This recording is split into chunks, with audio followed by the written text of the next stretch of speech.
Hello, everyone. How are you all doing? I hope you're having a wonderful Wednesday. The cat cam is back. Oh, okay. Bye. Well, the cat cam will be there if the kitty would like to come back. For those who missed yesterday, Baha and I got a new kitty. A little boy by the name of Oliver. He is an orange kitty. He finally used the litter box today, so that's good. We're on a hype train, by the way. Thank you, everyone who's donating or subscribing or whatever. I'll get to those messages in a second. But I'm sure he's going to be kind of up and around, exploring. If he gets tired, he'll probably come up on his little bed here on the desk and, hang out. So, yeah. How's everyone doing? Well, I hope. Ice Queen 142, thank you for subscribing for 11 months, says Evening Hannah and Stannis. 11 months, I've got nothing else significant to say. Well, thank you nonetheless. Princess Amelia says, got my COVID booster day and I'm still not dead. The deep state has really got to get their act together on that whole vaccines killing people thing. I know, it's pathetic. Unconditional Prong, thanks for 12 months, happy anniversary, says, I'm back. Also got a Blu-ray of Night of the Demon where Bigfoot rips off you-know-what. I am familiar with Night of the Demon. Is this your collection? 770 movies, 14 TV seasons. That's pretty good. I'm almost caught up to you. I am at, currently, with my collection, 614 titles. So not quite as many as you. Give me another year, and we'll see. That's really cool, though. Cool collection. What else do we have? Nick with 45 bits says, lurking because I gotta go shopping, making banana bread muffins on Friday. Oh man, banana bread's the bomb. I love banana bread. You know what else is good? Cornbread. Oh my god.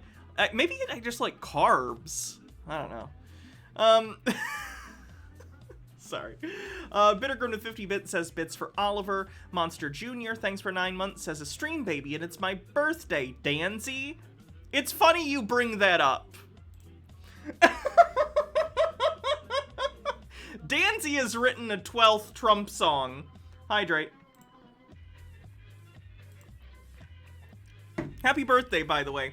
This stream baby's name is going to be Danzi. Just Danzi. Danzi Jr., if you'd like. No Danzi, more orange cat. I can't force him to sit up here, guys. I know. Believe me. If I was a terrible person, I wish I could. Especially because a lot of people like to give bits for kitties. But he's his own being, and I'm not going to force him to sit here if he doesn't want to. He'll probably come back later. He's drinking some water right now. He's a thirsty boy. Logarth, I don't want to talk about people's looks. I can't read bits messages if you're making fun of people for their looks. Like, that's just a line that I don't cross. Sorry. Come on, Ollie. Come on, baby. I felt bad, because last night I think we had a different litter than he was used to for his litter box. So he didn't, even though he has a litter box in this room, it's a litter box full of litter, he didn't recognize it as such because of the litter in it or something. So he just peed and pooped all over the floor. It was really sad, which is fine. It was an accident, you know? But I just felt really bad because when we came in this morning, it seemed like he was scared, like he thought we were gonna be mad. So we just got different litter. And he recognizes this litter as litter, which is good, so he has peed in it. But yeah, things are going well with him. Yeah. Cats are picky about litter. We got really lucky with our last two cats. They didn't give a fuck. As long as there was a box, they'd use it. Honestly, Cassia, our other one, she doesn't even need litter in a box. If you leave an empty box around, she'll pee in it. Monster Jr., thanks for gifting a sub. She actually almost ruined some of my original amalgam comics that I had because they were in an open box that were on the ground while we were moving, and she peed in the box. Luckily, they were in plastic, you know, comic sleeves, so I was able to just replace the sleeves, but I was like, no! Not my copy of Iron Lantern. Did I already say Monster Jr.? Thanks for gifting 10 tier 1 subs. So generous, and brings us to 54% to level 4.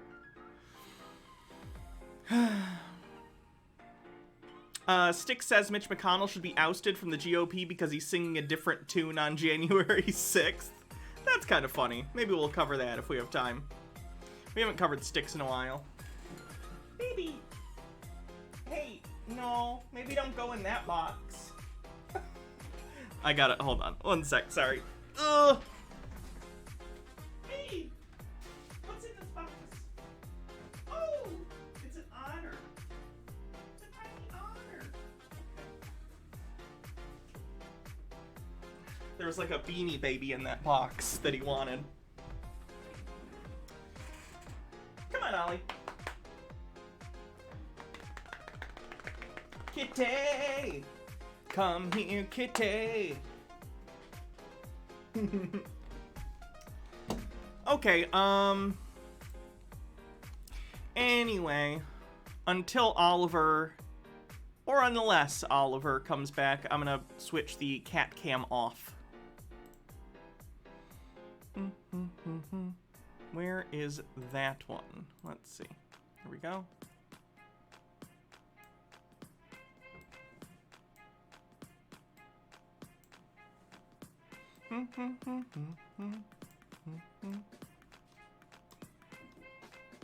What, kitty? Make that disappear, and then I just move this down, and we will be good. And then I can just, if he comes up, make those full again.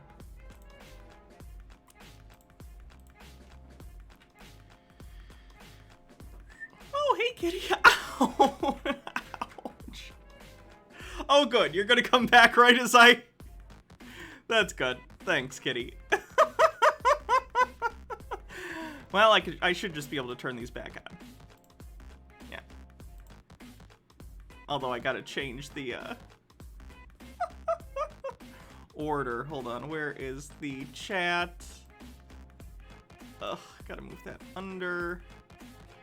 Sorry, guys. There we go. That should work. That looks roughly right. Let me change it a little. Okay, that should be good. Center it a little better. Cool. Oh, bless you.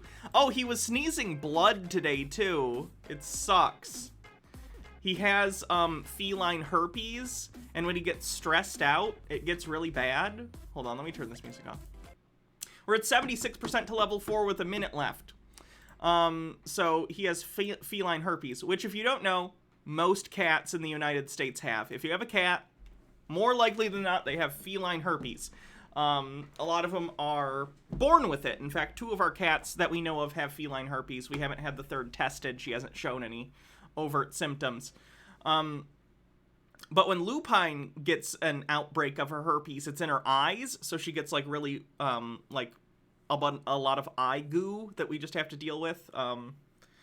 When this kitty, Oliver, gets it, he gets it mostly in his nose and gets really stuffed up and sneezes a lot and is constantly doing this, like trying to unstuff his nose. And I think just doing that over and over and over and over for a day was causing irritation.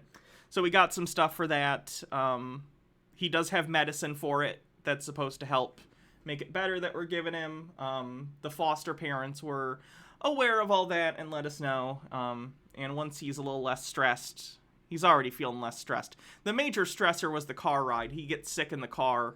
He gets car sick, so he threw up when we brought him home, unfortunately.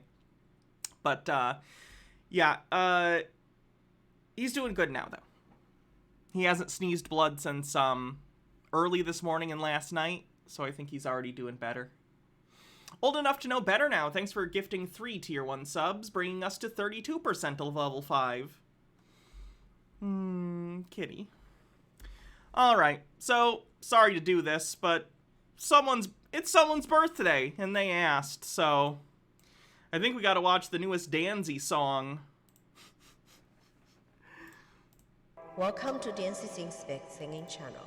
This is a Trump song re-lyriced from Halo. Please turn on CC for lyrics. Please share, like, subscribe to support Trump. More Trump songs and more non-Trump songs are on the way. Remember border walls Trump had them built. Oh baby, they have torn them down. They didn't even put up to vote. They did actually let us down. They found a way to let them in. But we never really had a doubt. Standing on the other side of the border, they got COVID-19 now. It's like we've been awakened. Every rule they had them breaking. It's the risk that we're taking. They will never shut Trump out. Everyone looking now. We're surrounded by your influence. Miss Trump, we can see your wisdom. We know your miracle saving grace. You're everything American. This guy comment fallen says, it's my birthday too. I'm 33. Happy birthday. It's written all over our walls. Miss Trump, we can see your wisdom. Pray you'll be safe and sound. We could be a hello. We could be a hello.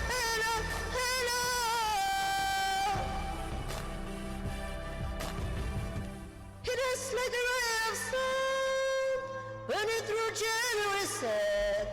You're the only president we want. Even for Danzi, that was flat. Oliver isn't suffering. I'm wearing headphones. He cannot hear this. Although when I listened to this earlier, he was watching the screen because I think he liked the leaf effects that she has on this filter that she's using, so he was like... Meek says, funny enough, it's also John's birthday. He's 22, yet acts like he's 13. You're being generous with 13. Just like massive fraud, voter fraud can't continue to pull them back to the ground again. Maps and Mimics, thanks for 11 months. So happy to be here when we finally got Danzi back. The risk that we're taking, they were never gonna shut Trump out. Everywhere looking now, we're surrounded by your influence. Miss Trump, we can see your wisdom. We know your miracle saving grace. You're everything America needs and more. It's written all over our walls. Miss Trump, we can see your wisdom. Pray you'll be safe and sound. Thank you. See you next song. Jesus Christ. Yeah, her mic sounds like it's gotten worse. I don't know what's up with that. Like, is she just closer to the mic, or did she turn her gain up or something? I don't know. Either way, it's done. AshyBoo74 50-bit says, okay, but honestly, if she practiced staying on beat and took some basic vocal lessons, I think she would sound at least perfectly average, but possibly even better. I see potential. I don't know. I think a big part of it's the mic. She could be karaoke quality if she had a better mic. Wagroad says, has her mic gotten worse? Seems like it. Seems like it. It's your girlfriend's birthday too? Got her flowers and peppermint candies? I hope she has a wonderful birthday. Hydrate, and then we have a hats off, so I'm gonna have to pick something to wear. How about... I do the horns a lot. What do you think? Ollie? Do I have glasses somewhere? Maybe the glasses.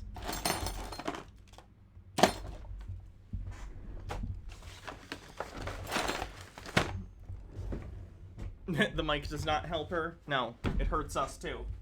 Where are those sunglasses? Where did they go? They gotta be somewhere. I found them.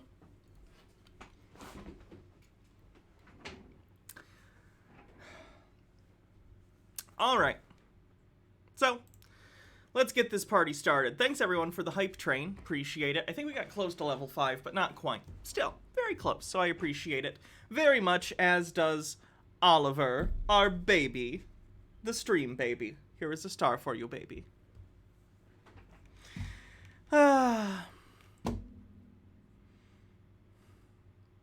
The don't come guy. Funny you mention that. This video is about coming as well. So what should we start with? We got a MGTOW thing that says that war is good. We got a Christmas song courtesy of Terrence Pop. We have, again, like I said, Elliot Hulse talking about someone having nocturnal emissions. John Doyle talking about Beauty and the Beast. Right-wing Cope and right-wing Watch stuff, and then Styx. Anyone have any opinions? A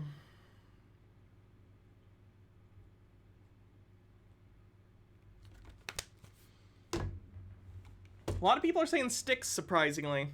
Okay, I guess we can do Styx. So we haven't covered Styx in a while. I actually think the last time we covered him was when he did a video response to me that I did a response to in return. He said really dumb stuff, and I'm pretty sure I'm smarter than him. So, let's see what dumb thing he has today. Although Altered Rin did send a very cute picture of this doggo. What a cute doggo. Ario is the name of this doggo. Cute. Alright, let's see what Styx is mad about today. Something about Mitch McConnell, which I get. Mitch McConnell's an asshole, but I'm gonna assume the reasons he doesn't like Mitch McConnell are probably not the same reasons I don't like Mitch McConnell, so let's hear him out. Alright everyone, there is now a concerted effort within the Republican Party to oversee the departure of Mitch McConnell in his role as their leader in the Senate. I support this, and not least wise because I trust Trump's judgment when he looks at him and calls him a broken down old... Really? I find it interesting that anyone would trust Trump's judgment at this point, since he lost the popular vote twice, lost the election, got impeached twice, paid a porn star hush money to fuck her, all sorts of stuff. I just feel like there's a list of things that would maybe preclude you trusting the man, but hey, whatever. It's you. Do you. Nick says, to celebrate a bunch of birthdays, let's just do anti-coomers today. Oh my god, no. That sounds terrible. Although John is on the list, so he's a pretty big advocate of that, so.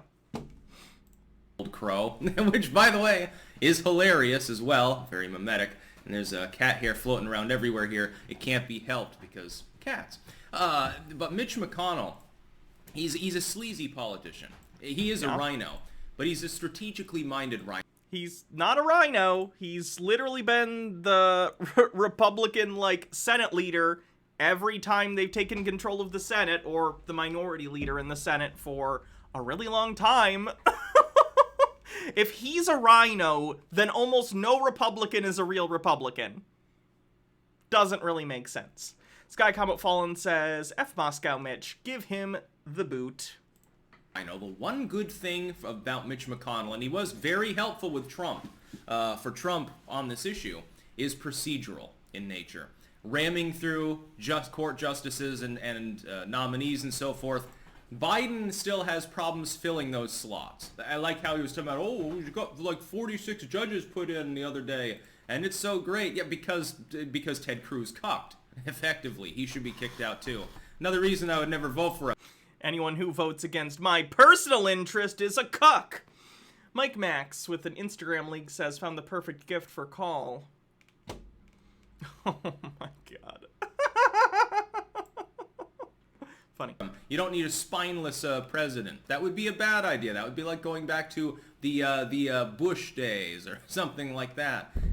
Yes, so spineless Bush was able to commit countless war crimes. What a lack of spine. I wouldn't describe that as spineless. I'd describe it as other things, but do you? Ronald Reagan after he became senile.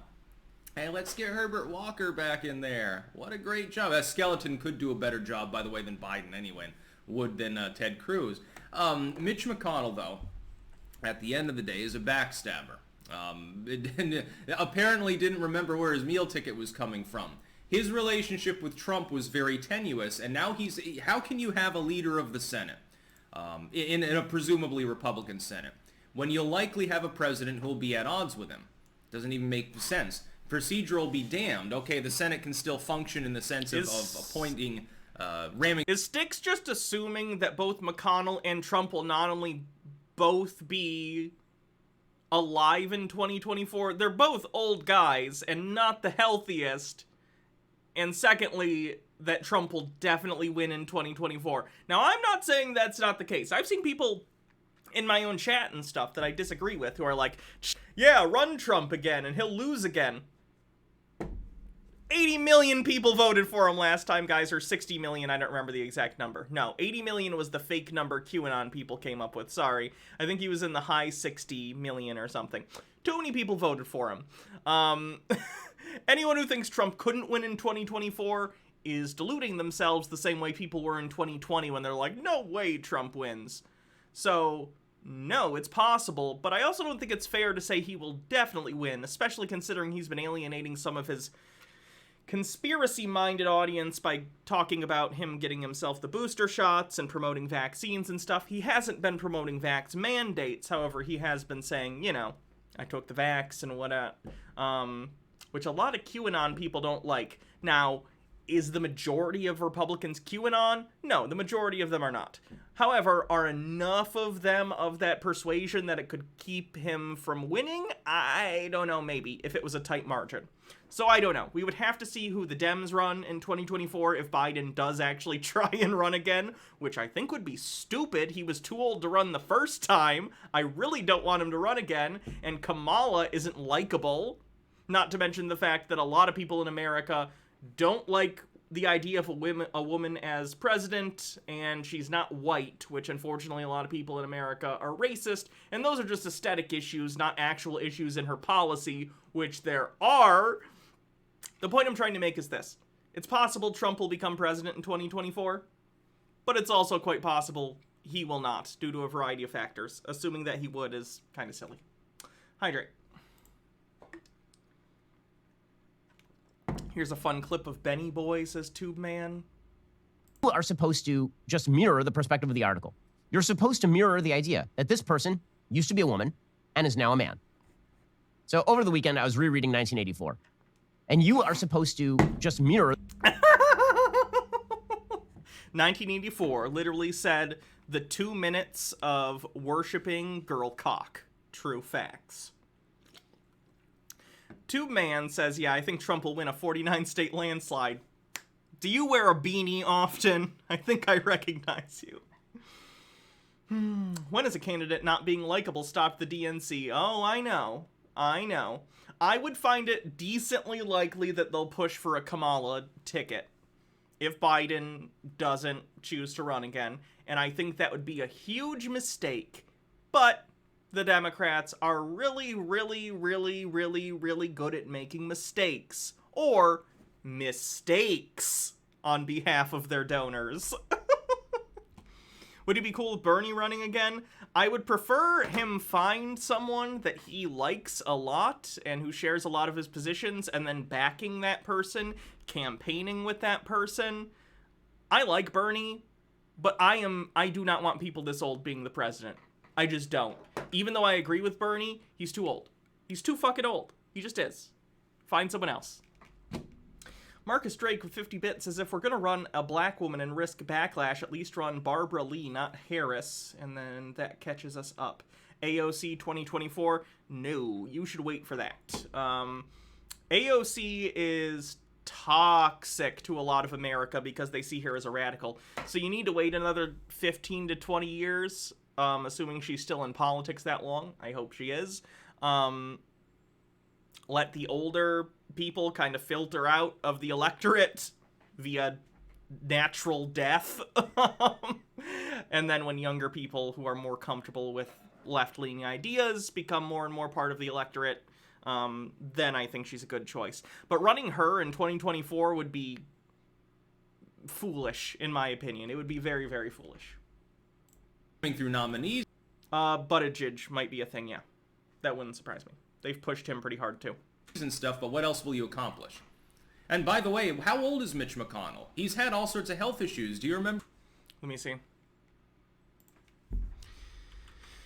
Mitch McConnell. Oops. Mitch McConnell, born in 1942. He's 79 years old, which I think makes him only a little older than Donald Trump. Something like that. Around the same age as Biden. Our country is run by geriatrics. Oh my god, I hate this country. Welcome to the geriocracy. Meek with 45-bit says, if AOC had the nomination, she'd probably win. You underestimate how easily mainline Dems fall in line, especially if Obama and Biden endorsed her. If you say so, I do not believe the DNC would allow her to become the nominee, though. They just wouldn't do it. They would do everything in their power to... They would... And again, I'm not the kind of person who is like, the election was stolen from Bernie. I really don't think that. But I do think the corporate media definitely paints, like, candidates like Biden and Bernie in very different lights because corporate media is run by billionaires, and they do not want someone like Bernie Sanders to be the president. And let me be clear, I don't even think Bernie Sanders would be that effective. Like, you'd still have to deal with Congress, who are not as left-leaning as Bernie, so I don't think he'd get a lot done, but I still don't think anyone in the establishment wants someone like Bernie Sanders or AOC to have that big of a platform as the executive branch allows, because it would allow progressive, leftist, or at least left-leaning ideas to actually get out to a decent number of Americans in a platform that they can understand, which is, you know, the president speaking. So, I don't know. I guess we'll see what happens, but don't hold your breath for a candidate you like in 2024. Sorry. Ice Queen says, Bernie's biggest problem was refusing to join the Democratic Party. It pissed a lot of people like me off. I don't think that's the case. Remember, it was earlier this year he came... Sky Comet Fallen says, I'm convinced is a 500-year-old vampire of the Nosferatu vampire clan. Think of it. Have you ever seen him outside in daylight?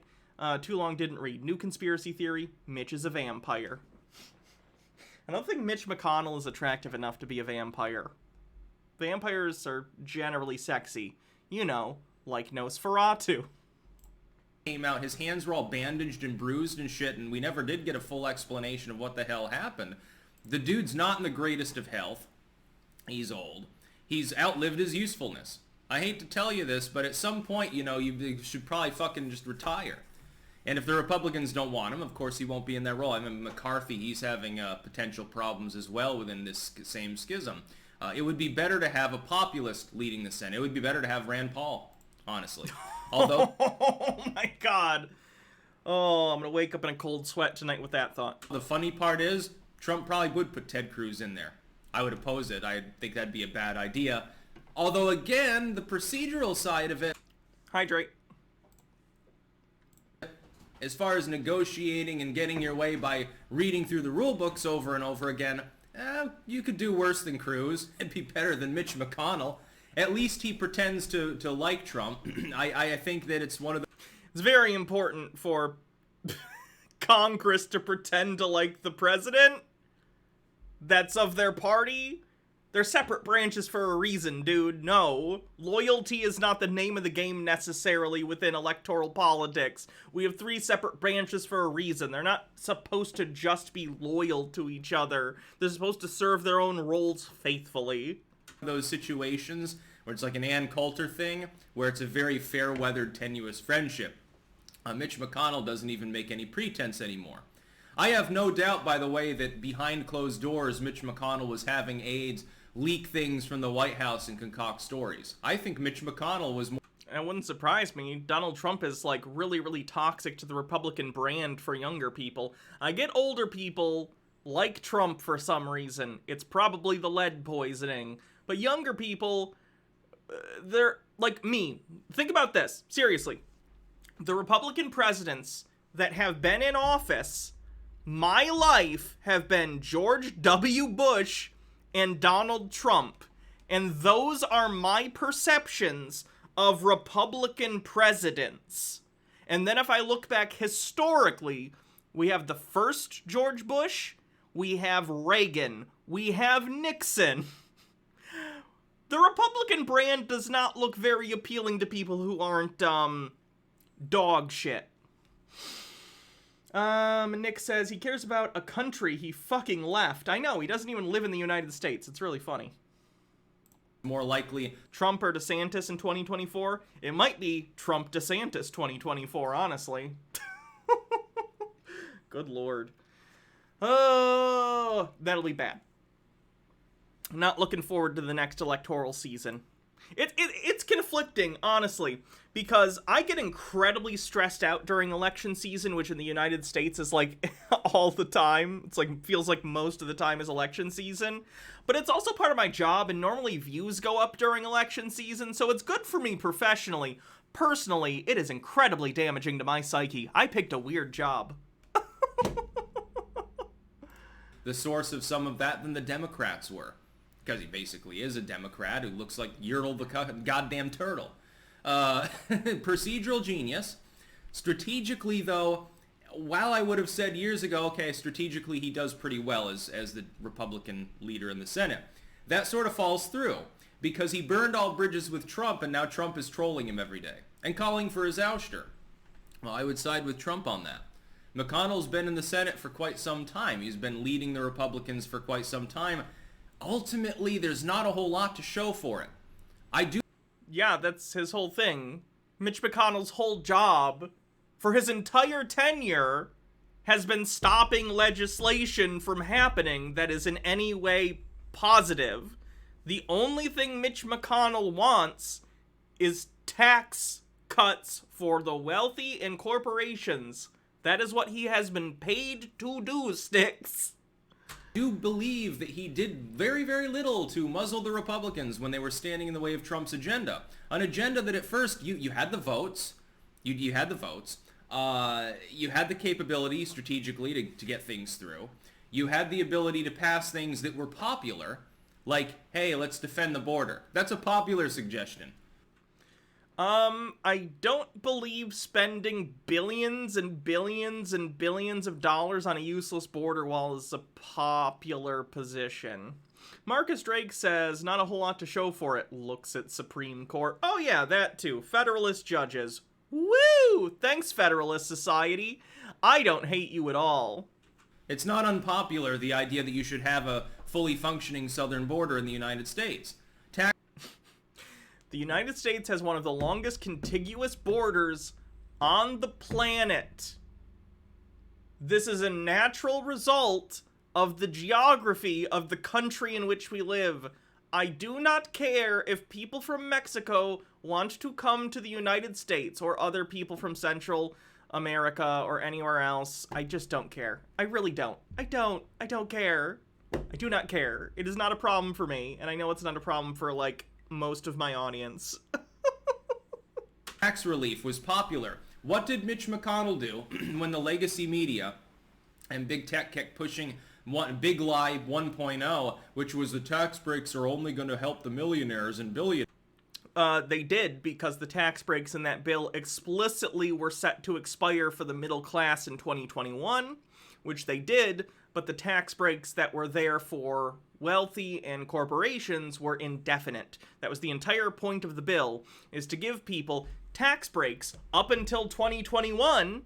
That way, if they lost, then they weren't going to renew the bill, thus making it look like under Republicans the middle class pays less taxes, but then when Democrats get in, it makes you go, my tax bill's bigger this year and I'm not paying attention to literally anything. It must be Biden who raised my taxes, even though it's because the bill originally had expiration dates on those tax cuts.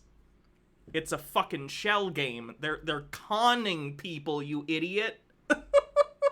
Millionaires. Well, that was never true. Why is it that McConnell didn't speak out against these things? Even Cruz did. McConnell? No, he's too busy with his books and papers. He's an on-paper sort of person. He's also anti-charismatic. And I had my misgivings about Mitch McConnell some time ago. There's the same thing as I warn people about Ted Cruz. I can read him like a book. He's an opportunist. Do you think that's an insightful observation about Ted Cruz? There's a whole meme about Ted Cruz being one of the most infamous serial killers of all time. That meme exists for a reason. He's a slime ball. Now, an opportunist is great if you can ram through the Trump agenda, which potentially begins again in 2024, or at least a populist agenda. Tear up the COVID passport bullshit and the lockdown travel restriction shit. and Biden's forthcoming tax cuts for the super wealthy in blue states and the world policing stuff. If you can shove that aside,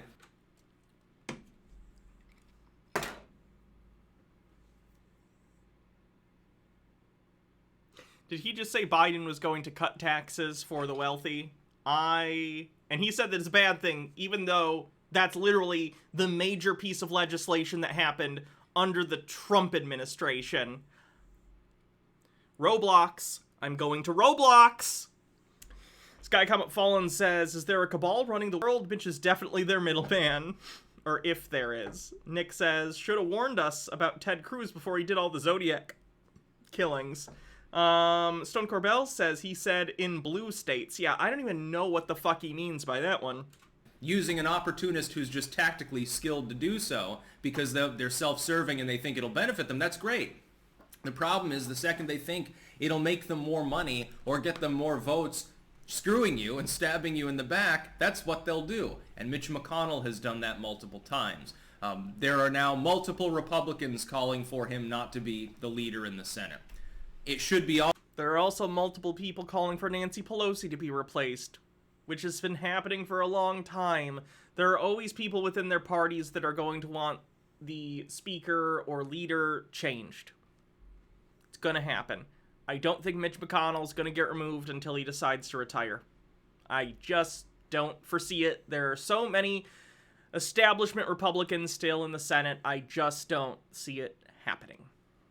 All the Republicans. They should already be tired of him. Keep him on through the midterms and kick him. Oh, he's referring to the SALT exemption that allows you to discount state taxes from federal income. Genius. Him aside like a piece of trash. So basically, Styx is mad because taxes in successful blue states like California, which bring way more money into the American economy than any other red state. The closest would be Texas, but even then, they're not quite as big of an economy as California yet, because California has a higher tax rate. He's saying it's going to cut taxes more so for people living in California. Yeah, that'd be because their tax rate in the state of California is higher. He's dumb. Because fundamentally, that's what Turtle Man really is. That's about all. Peace out. Well, that's the end of the video? Wow, that was very sudden. Alright, as per usual with Styx videos, I don't know why anyone listens to him. If you know anything about anything, he comes off as very, very dumb, and like he doesn't know what he's talking about, which doesn't surprise me. He doesn't even actually live in the United States, and hasn't for a long time. So I don't know why he continues to talk about American politics. Kinda weird. Let's move on. Kitty cleanse. Let's pet this kitty. Thanks, kitty.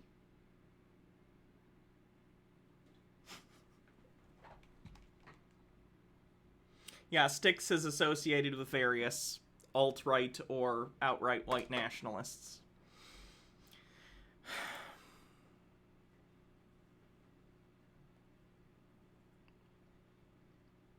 Zarek says, who's dumber, Razor Fist or Styx? Honestly, they seem like they should be twins to me. They're very similar. Their presentation style is just different. Styx just comes off to me like Razor Fist if he did a whole bunch of weed. See, I think Styx is just an alter ego of Razor Fist, but if he's high. Okay. Oh, this is bad. So, you guys know Terrence Popp? The drunk guy that we cover a lot? He did a Christmas song,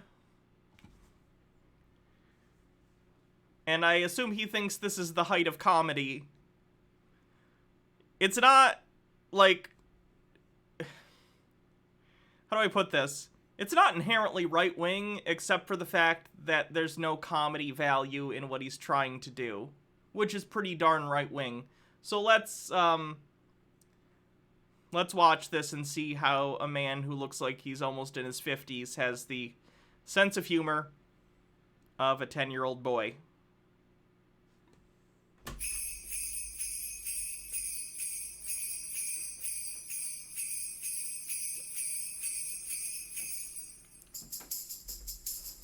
No matter what you think this is, it's stupider than it is. And by the way, he has a decent, like, movie collection. I collect movies too, but I'm pretty offended that the Freddy Krueger standee he got is from the shitty remake and not the Robert Englund originals.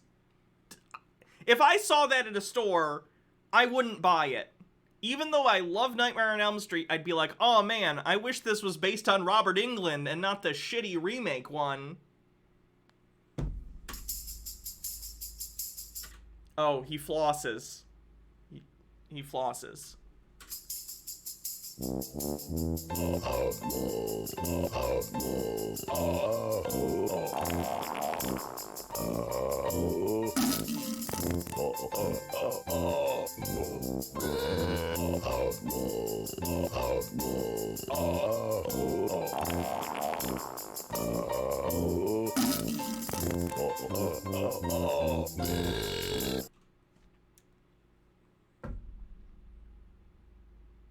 He took time to make this, and he was like, this is some funny shit right here.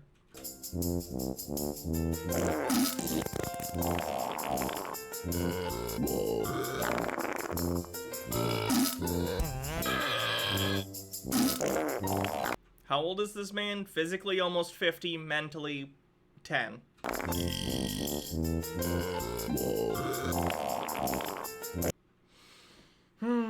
Nick says, this sounds like a shitty Banjo-Kazooie ripoff. Procagam says, you were right. This is indeed worse than anything I could imagine. I'm muting the vid for a bit. Understandable. Cool Cat says, can we change Danzi time to this? No. Meek says, Terrence is like if Tim Allen was a divorced dad.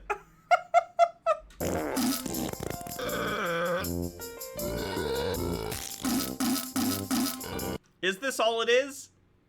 Yeah. Yeah, it is.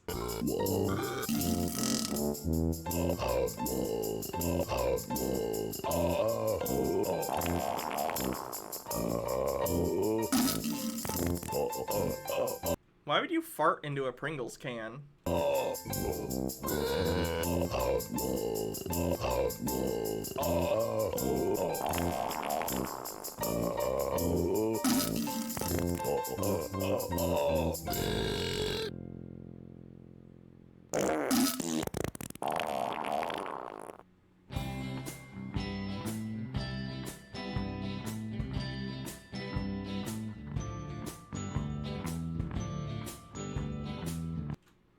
You can download it as a ringtone. You know, how people use ringtones in 2021.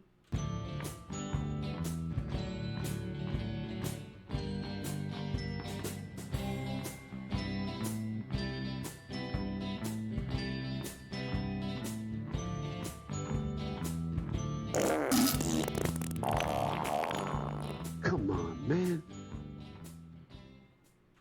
Can you imagine being in public and someone's ringtone going off like it's 2002 and it's that? I'd prefer Crazy Frog. Dislike. Here's what his audience has to think about this comedic masterpiece. Sorry, Crizzy, I'll get to you in a sec.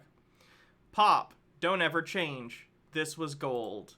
A masterpiece. Instant classic. My parents are going to love it.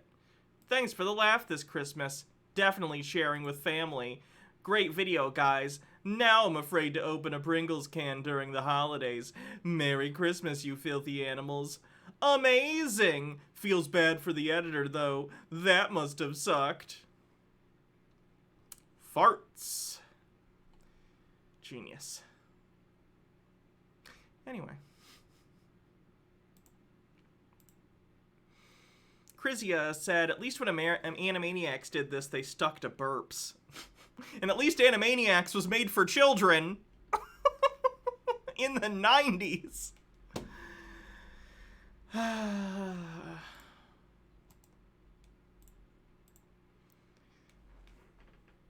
What do you use if not a ringtone, Hannah? My phone has been on silent for 10 years. If you need something, text me.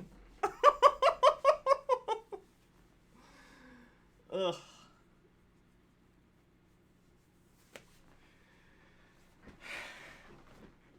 Alright. I don't even listen to my voicemails for like months at a time. Gives me too much anxiety.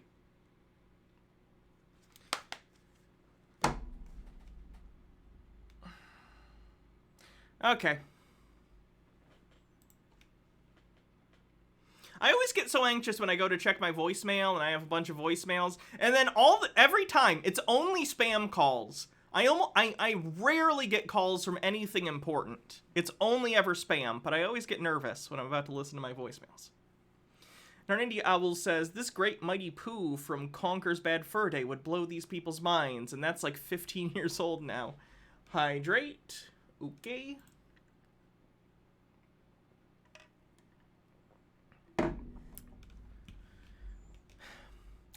Alright, so it's time for John Doyle. Luckily, this time we have Kitty Cam, so hopefully it'll be a little more bearable, but John Doyle has a brand new video entitled, Why Beauty and the Beast is Implicitly Right-Wing. This should be interesting. So let's hear what he has to say. At some point or another, you've probably seen the popular animated Disney film Beauty and the Beast, which was released about 30 years ago to tremendous praise from critics and audiences alike. And I'm not going to waste your time with a summary of the film because you've probably already seen it by now. And if not, you're definitely going to want to watch it after we get done because I am going to provide to you today a proper understanding of that story. Oh, I'm very excited. Your media literacy is usually so good. Zarek Shadow 09 says, speaking of Animaniacs, I saw this video of the voice actors of Pinky and the Brain being interviewed, and they just kind of hit on the reporter interviewing them. Oh, God. You're on the eyes of your brain. We can watch that later for a cleanse.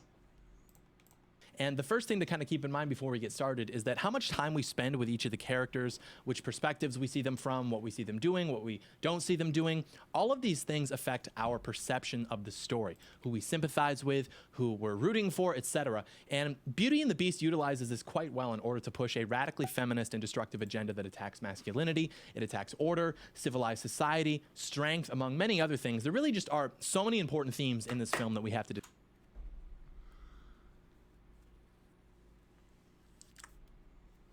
And I get to do my favorite thing ever, which is Color by Emmy with 50 bits as I can't take my eyes off his hair horns. KF Logan, 1875. Thanks for raiding. Welcome, raiders. I'm Hannah. Right now we're looking at John Doyle's newest masterpiece of a video. This one is why he thinks Beauty and the Beast is an inherently right-wing film. So go check out KF Logan here on Twitch. Thanks, Halloween Town. There's a link in the chat. Analyze something in a way that is in accordance with my worldview, so it's going to be a lot of fun. Do stay tuned.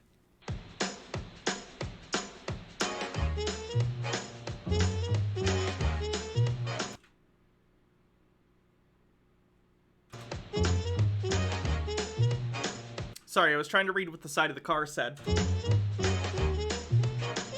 John Doyle in. Heck off, commie.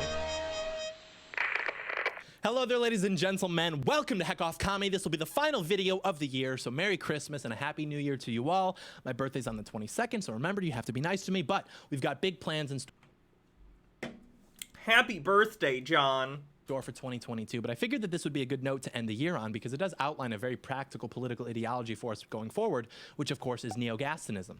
And that's why it's been my Instagram bio for the last few months, and people are Googling it like, what's a neo-Gastonist? Well, it's you, after you watch the video at least. So the background of this...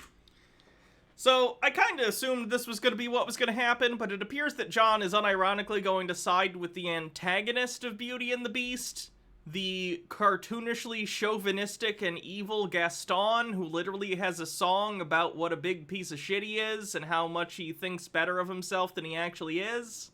It's literally his villain song. And, John apparently identifies with that man. A man who is illiterate. Cool. This is, I think it was last spring around Easter. I was with a young lady, and she wanted to watch a Disney movie. And so I'm like, all right, we'll pick one. We can watch it. So she's scrolling, and she's like, well, how about Beauty and the Beast? And, I had seen this a couple times back in my youth, and so I liked it well enough. And so I was like, yeah, that's fine. So we're watching it. Nerdandia Owl says, so I'm guessing John doesn't like reading books that don't have pictures. Checks out. And then about 5 minutes into the film, the purported villain of the film appears on screen, Gaston. And keep in mind, I'm like tired, I'm falling asleep. I don't really even want to be watching this movie, so John sounds like he's thrilling on a date. Princess Amelia says, I'd say John Doyle is a parody of himself, but I think he hit that point some time ago. Now I think he's a parody of himself. This is what I don't get. John Doyle doesn't want, at least according to what he says, he might just be a liar. John Doyle claims, you know, he's a Christian, that he's abstinent until marriage, that he doesn't believe in masturbation, etc., etc. If he's bored on dates with women, what is he even doing? It's not even like he's there just to get laid, like a cynical asshole, right? Not that there's anything wrong with just hooking up with people. If you're both on the same page about that, that's totally cool. I don't care. The point I'm trying to make is, John clearly isn't enjoying spending time with this woman, so why is he there if it's not even to, like, hook up? He's just gonna sit and watch a Disney movie with her that he hates in the hopes that, what, he can trap her into a trad wife marriage? What the fuck? But Gaston comes on screen. He'd much rather be hanging out with his friend Nick Fuentes at their cabin. And he immediately takes Belle's book from her and tells her that women shouldn't be reading books because then they might get ideas in their head. That woke me. I was like, for the rest of the movie, on the edge of my seat, just in awe. Yeah, John, that's like the part of the movie where you go, oh, this is the bad guy. That's the part where you go, oh, he doesn't want women to have the right to, like, autonomy, to be able to enrich their lives with literature, to learn. Yeah. Also, he can't even read the book because he's so stupid, he asks, how do you read this book without any pictures? John identifies with this man. Okay. Watching how based Narnandia Owl says, I refuse to believe he actually goes on dates. He probably got stoned and watched the movie on his own. Ice Queen says, he's also a George Floyd conservative, which I don't get. I hate this punk. I need to wander off. Everyone have a great whatever it is for whenever you see this. And since I likely won't see you beforehand, happy holiday, live long and prosper, peace and long life, and, how do we know the girl wasn't his sister? I guess that's possible. He didn't say. The way he said it made it sound like it wasn't his sister, though. Normally, excuse me, you wouldn't say, I just hung out with this girl. You would say, I was hanging out with my sister or my family. But John's weird, so I don't know. Gaston is and how implicitly right-wing this whole story is. And this girl, she had to witness the most eccentric behavior, not autistic, eccentric behavior that she'd probably ever seen in her life. Like, she just wanted to watch a Disney movie, and I'm like over here taking notes on my phone, like connecting all of the themes to these really esoteric references and interpretations. And so, yeah, this is from where I formulated the political ideology of neo-Gastonism.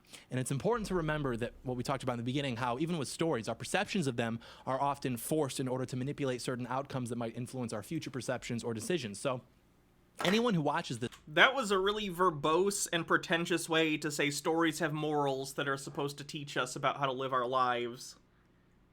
You know, using bigger words doesn't necessarily make you sound smarter, right? Sometimes it just makes you sound like an asshole. Like, I get it. I can be verbose sometimes too, but it's not always necessary. It doesn't always make you sound smarter. When it's easier and simpler to convey the same idea with easier words, with smaller words, more concisely, normally you should do that. Maybe talk to the bard on brevity. This film will easily identify Gaston as the antagonist. And this is done intentionally because the messaging of this film is actually deeply progressive. And that's the part I'm not joking about. Like, I'm going to overanalyze it for sport, but that part is actually true. And this is most obvious with the dynamic between Belle and Gaston, but also just in the fact that the audience is made to believe that Gaston is the villain of the story. By authorial intent, he definitely is the antagonist of the story. Like, objectively, he is. Disney puts him in lineups of Disney villains. He is a villain, John. And this is because this story is basically about this, like, miserable proto-feminist seeking to invert virtually every aspect of her reality, and because Gaston represents the natural... She reads books and wants to actually fall in love. The horror. H-Baird says, are you perspicacious in your loquacity? I actually don't know loquacity, so I couldn't tell ya. I didn't have to take the SATs. I took the ACTs, and I don't think vocabulary was part of the ACTs, so... Hydrate. and ideal state of man, and because they can't change that since Yeah, proto-feminist, a woman who reads. Yeah. I think John just thinks women should be up in stirrups 24 hours a day, either gestating a child, being impregnated, or currently birthing a child, or recovering from birth. Those are the things women are allowed to do in John's brain. since we all recognize instinctively that it's true, they have to instead frame it such that our perception of it is different, so that we perceive him to be the villain of the story when in John, he is literally the villain of the story. He is written intentionally as the villain of the story because he is evil.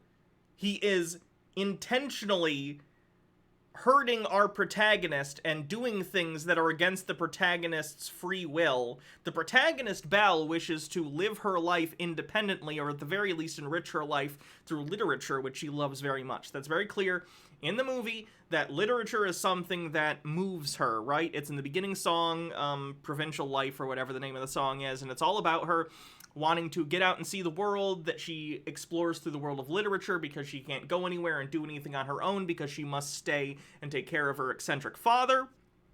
Gaston is a patriarchal, backwards, sort of regressive type who basically wants her to go in the kitchen, have a bunch of babies. He says as much when he proposes to her. She is implicitly disgusted by his attempts to come on to her and propose to her.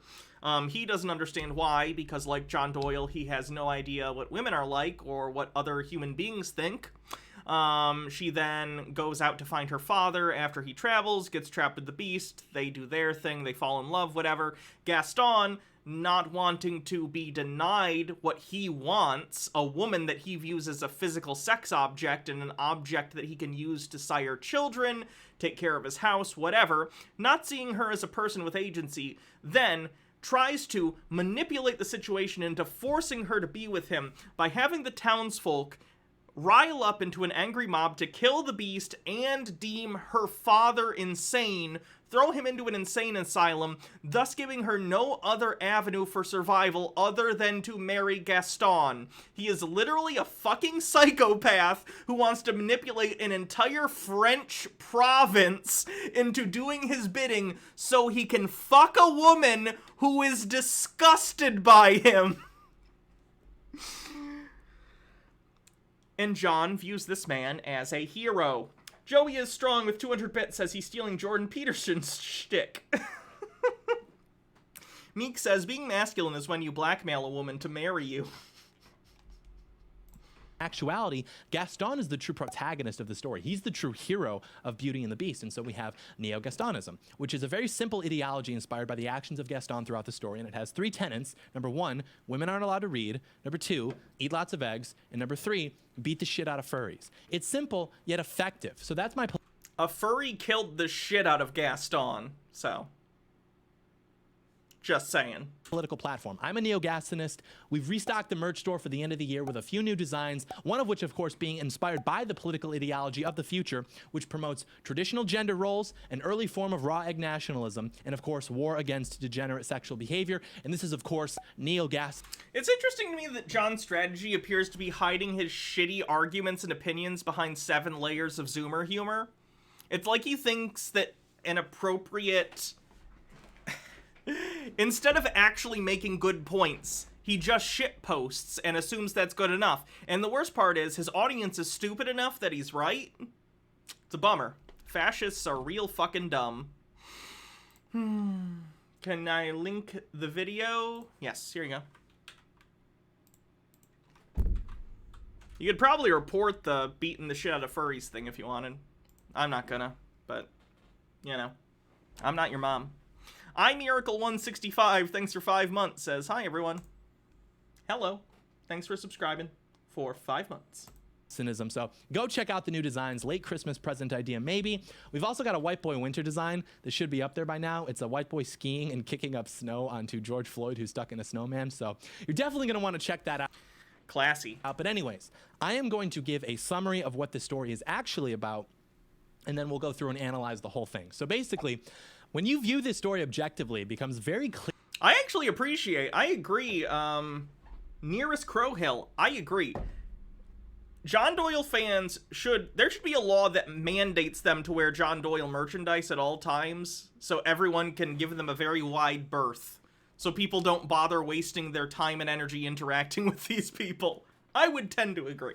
Clear that the true antagonist of the film is actually Belle, who's manifested some form of pathological narcissistic personality disorder. So in his mind, Gaston is a selfless hero, even though he gaslights everyone into going along with his homicidal rape plan. But Belle is a narcissist for wanting to live a life independently, find love, and be literate. I think that says a lot about what John thinks, right? If anyone else cares to have their own agency, especially women, they're narcissists. The only way to truly be a good person is to bow down to the whims of John Doyle, which of course explains his fascism. John probably is a narcissist. Stephen J. Neptune Man says John is always either apathetic or downright hostile towards women, yet he still wants a wife. He seems more enthusiastic about hanging out with the boys. Yeah. There was an interesting, I don't remember who said it, but it was an interesting article that basically said that men like John, they might be heterosexual, but they're definitely homoromantic. And what they meant by that was basically that people like John Doyle are incapable of actually loving women as human beings because they do not view women as human beings, so they are incapable of sharing love with another person who happens to be a woman because they inherently don't respect them or even like them. So John Doyle, well, he may someday get married and have a kid, and I'm sure he's probably attracted to women. He isn't romantically interested in them. He's interested in their utility for him sexually and reproductively, and in a, like, trad wife, take care of my house kind of way. I imagine when he loves someone, it's his other fashy friends, like Nick Fuentes. That's the only way he knows how to love, because he only respects other men who share his views. It's very strange. Plain and simple. And the Beast actually serves as this supplementary character, the sort of tragic anti-hero to highlight one half of Belle's nature, which is the beast of her chaotic feminine nature. Has he been reading Jordan Peterson recently? No, he's the love interest, you idiot. He could be considered a foil to Gaston in the sense that Gaston and Beast start off as these really awful people who both mistreat Belle. And let me just say that the plot of Beauty and the Beast in and of itself is problematic. I know some people hate that word.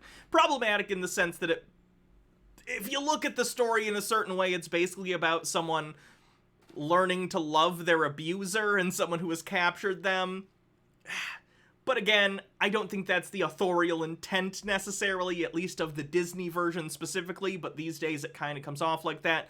The intent is to show that Beast was capable of growth, to becoming a better person, to learning his faults and understanding to respect and love Belle, whereas Gaston was never able to have that personal growth. He is a stagnant individual, much like John Doyle, who is going to do nothing but hurt others in order to try and stop himself from learning as the world moves on without him.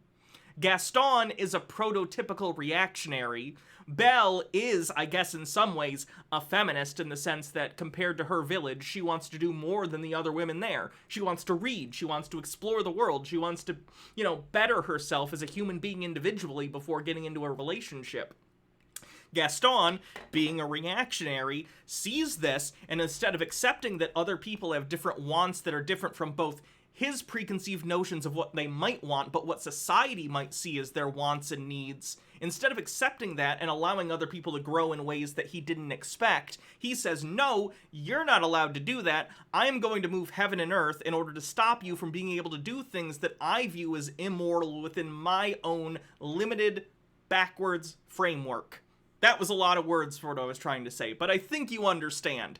In many ways, Gaston is a prototypical reactionary, much like John Doyle. So I understand why he identifies with this character. However, I don't understand how he's unable to recognize that identifying with this character is a bad thing, and in fact, not an indication that Gaston is the good guy.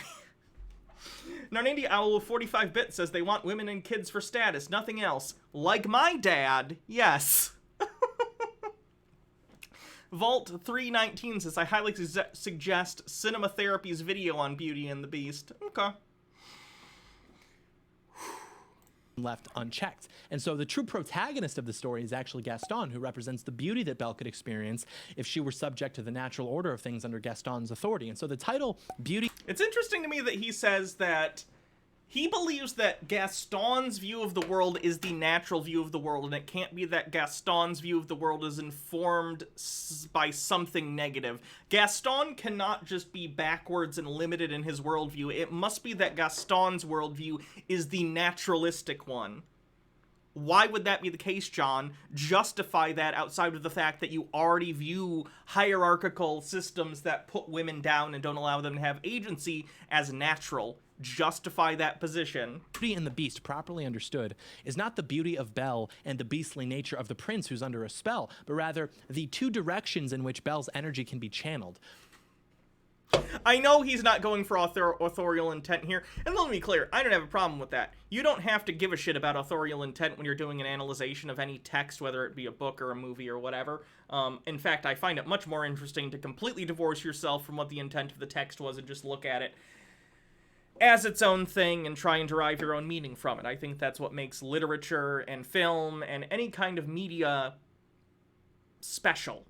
That the reader can decipher their own meaning from something. However, I also have the right to make fun of John for having such a dog shit stupid take on a Disney film. Which I'll do. So. Through a weak and insecure man who will allow her to become a destructive beast, mirroring his nature as a literal beast, or through a strong and capable man. In what way is Belle being destructive? By reading books? Who will allow... It's funny, too, because literally every other way, Belle is a pretty typical, traditionally feminine character, right? Belle is... I mean, it's right in the name. Belle is literally like French for beauty. Her name is Beauty. She is a traditionally beautiful feminine woman who wears poofy, cute dresses, sings, like goes to the bakery, like, and gets little bread rolls for her dad. In every way, she's a trad wife, basically, except for the fact that she has opinions and reads books. And these things are unacceptable and destructive to John. It's really, really depressing that John views the world this way. Not depressing for anyone else, necessarily, unless he actually manages to trick someone into spending time with him who happens to be a woman. But depressing for him. What a shallow, empty life he's going to live. That's really sad. Allow her to become a happy and beautiful wife and mother, mirroring his nature as a beautiful man who has fulfilled his proper role in society. Oh, John thinks Gaston is beautiful. Interesting. But of course, we are made to believe that Gaston is the antagonist of the story because this He film, is. broadly speaking, is feminist propaganda, which we will get into momentarily along with so much more. But even this is subtly acknowledged during the film's best sequence, the most famous sequence in the film, which is the ballroom dancing sequence with the film's main theme playing in the background. And it sings of a tale as old as time, Beauty and the Beast. And we hear this and we think, oh, it must be the Beauty and the Beast that we can see on the screen, but it's not. It is, again, in intent it is, but go on with your interpretation. Ashy Boo says, is John going to actually try to find a trad wife who doesn't read? Good luck. Even Caitlin Bennett reads. Narnandia Owl with 45-bit says, practically the only thing setting her apart from a typical Disney princess is that she's not a princess or other royalty by birth. Yeah, and then she becomes one at the end of the movie when she marries the Beast, so... Literally, she wears, like, pretty dresses in the movie. Like, what? She's incredibly, like, traditionally feminine. It's so weird. John's thing about this is literally, she doesn't want to fuck Gaston, and she reads books. The film is inviting us to read between the lines. Mrs. Potts is warning us. Think about it. A tale as old as time. This is in reference to the beginning of male-female relationships along with time itself, which of course would bring us back to Genesis and the Garden of Eden. And what did we learn from that story? That the woman's nature, if left unchecked... What would John Doyle's takeaway be from The Handmaid's Tale? Probably he'd be like, I just saw A Handmaid's Tale and it was horrifying. I can't imagine how scary it is to think that this utopian vision will never come true because of all these communist Democrats in the real world. Full disclosure, I stole that joke from a tweet, but it was targeted at, I think, Charlie Kirk instead of John Doyle. Checked by strong male authority will lead towards chaos and evil. She is predisposed towards this at an accelerated rate relative to men. And Gaston understands this. He was a hero and a great man who was trying to do right by his people, and yet... No? The narrative frames him as though he is the villain. And because he's the villain. we will explain how he tried to save Belle and his town momentarily, but first, ladies and gentlemen, there are 3 trends occurring simultaneously right now. More and more of you are electing to exercise your Second Amendment rights by arming yourselves. Let's skip the ad.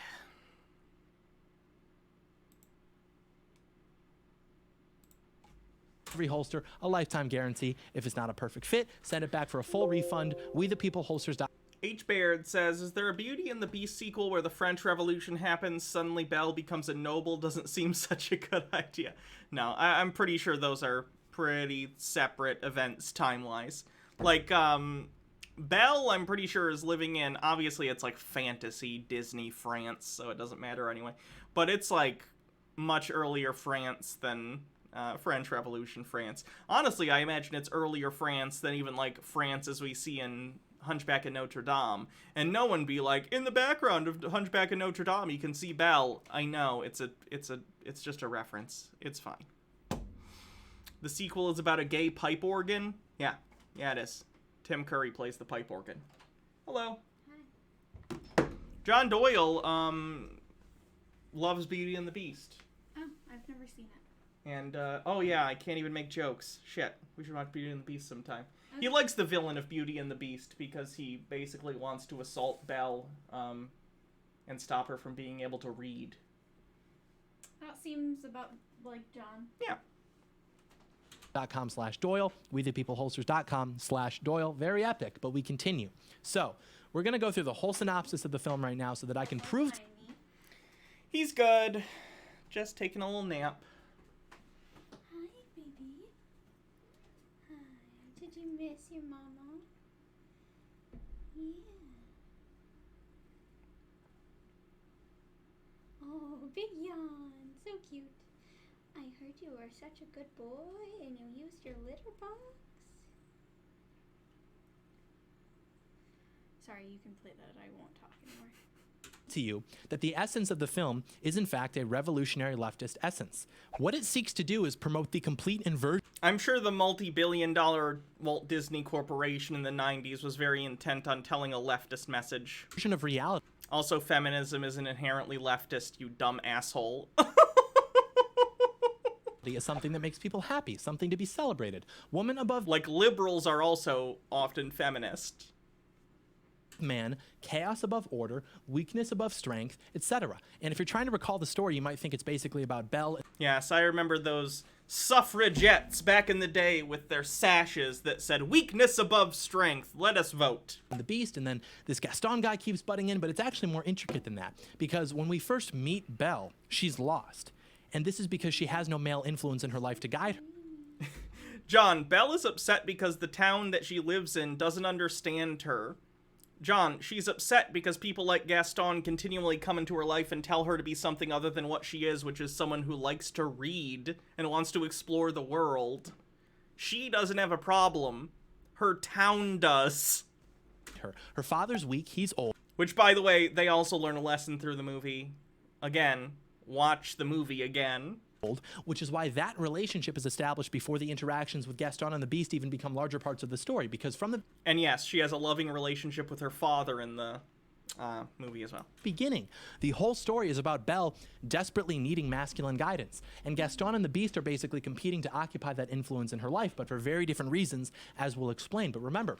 Gaston doesn't want to be a masculine influence on her life. He just wants to own her. As we said earlier, this is indicated by the title. Beauty and the Beast are both within Belle, and the struggle in the story is between the two competing forces which will decide which one will embody her essence. Will it be a strong, capable, charismatic, and therefore beautiful man to bring out her beauty, or will it be an insecure, pathetic, hideous beast, like literal creature, that will fail to control her, which will leave her miserable? Fail to control her? John missed the entire message of the movie. Literally, Beast's lesson is to stop trying to control people and being a psychotic abuser. Like, what? Because as we're John unironically seems to believe in, like, freedom is slavery rhetoric. Like, does he literally believe that Belle would be happier? I know she's a fictional character. I'm just talking hypothetically here.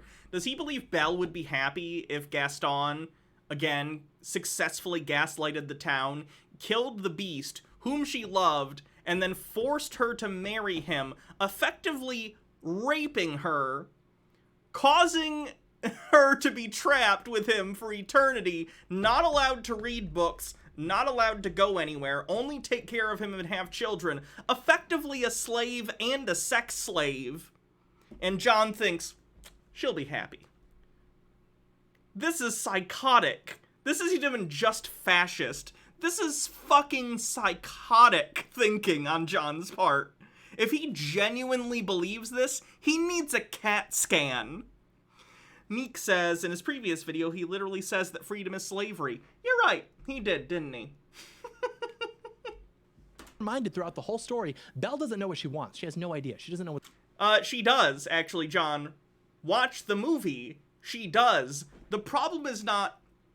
The conflict in Beauty and the Beast in regard to Belle's wishes is not a, like, if we're talking in literary terms, it's not a man versus self, right? She's not looking at herself and saying, what do I want in life? She literally has a song at the beginning of the movie where, you know, you've seen it in the trailers, or if you've seen the movie, she's in the blue dress and she's like, in that field. It's called an I Want song in Disney movies. They're in a lot of them.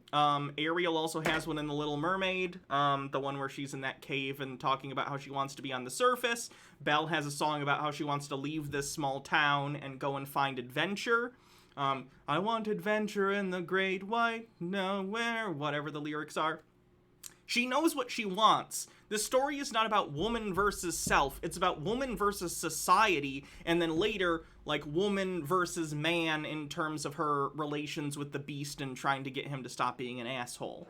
The conflict is not about her not knowing what she wants. The conflict is society telling her that what she wants is not okay, and them coming around to realize that she's not hurting anyone by doing what she wants. Then the other conflict is the Beast learning that he needs to be a better person, and then another conflict is them dealing with the town and Gaston teaming up in order to kill the Beast. Belle doesn't really grow and change a ton through the story. She's basically the same character at the beginning as she is at the end. The only difference is those around her are no longer trying to put her in a box of what they believe she should be. They're just letting her be who she's been since the beginning of the movie. The people who change are the Beast, the town, Gaston dies. Those are the things that change in the plot of the story. Again, I'm fine with stepping outside of the bounds of authorial intent, but your actual analysis of the text should make sense and actually have something to do with what happens in the text. What's going to make her happy. So naturally, when she makes decisions, they basically like blow up in her face. But yeah, that's the story. So it starts out by describing how exactly... This, by the way, is why the story starts with a monologue about what happened to the Beast. Because even though Belle is the protagonist, this is an interesting story in that usually the protagonist is the character that transforms throughout the story. Traditionally in stories, that's what happens if we're talking about like a hero's journey thing, right? Love you. I love you. The protagonist will go on some sort of journey. I'm sure you all took basic middle school or high school literature English, so you probably understand where I'm going with this. Normally, the protagonist will go through all this journey, learn something about themselves, return changed in some way.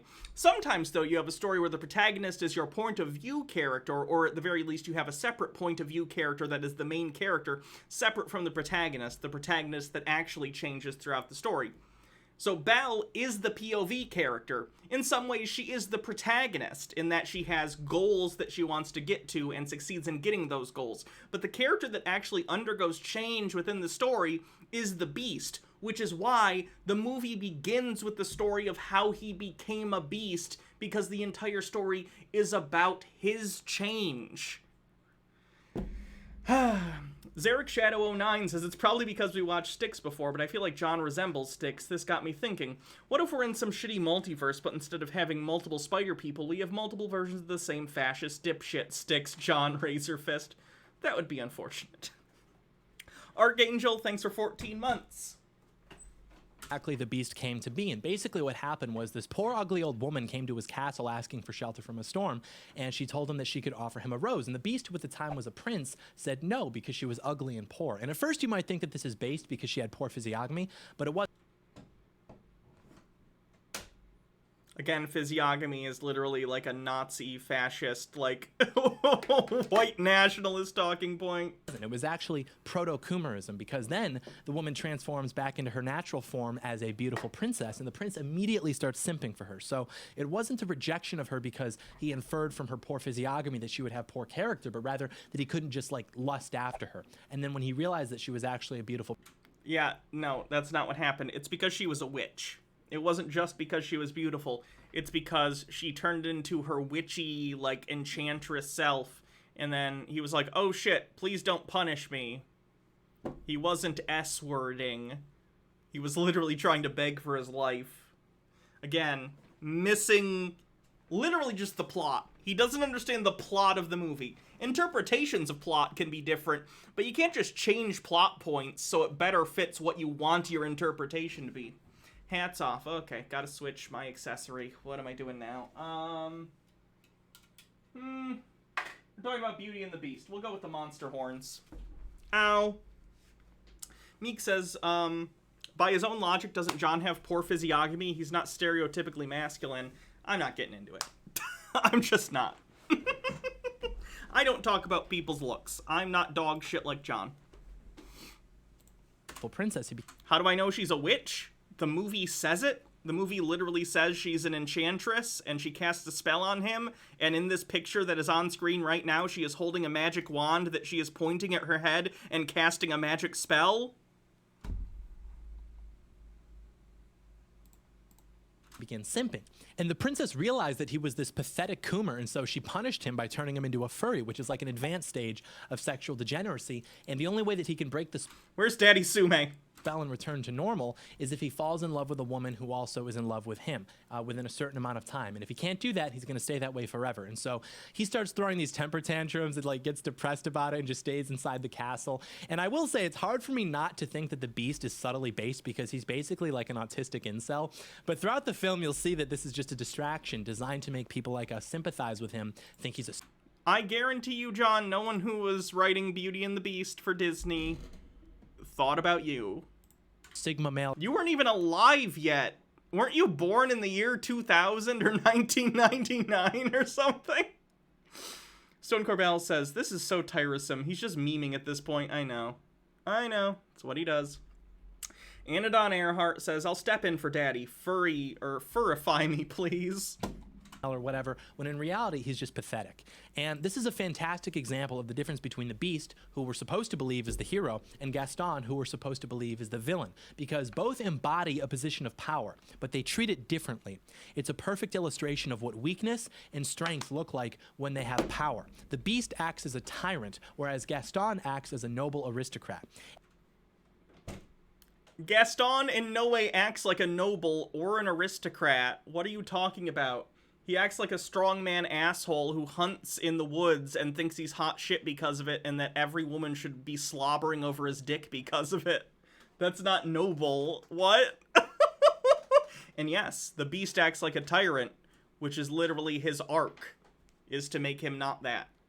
That's the point of the movie. Again, you need to address the actual plot points in the movie in your analysis, not just pretend certain plot points don't exist in order to fit the narrative you would like to tell in your shitty YouTube video.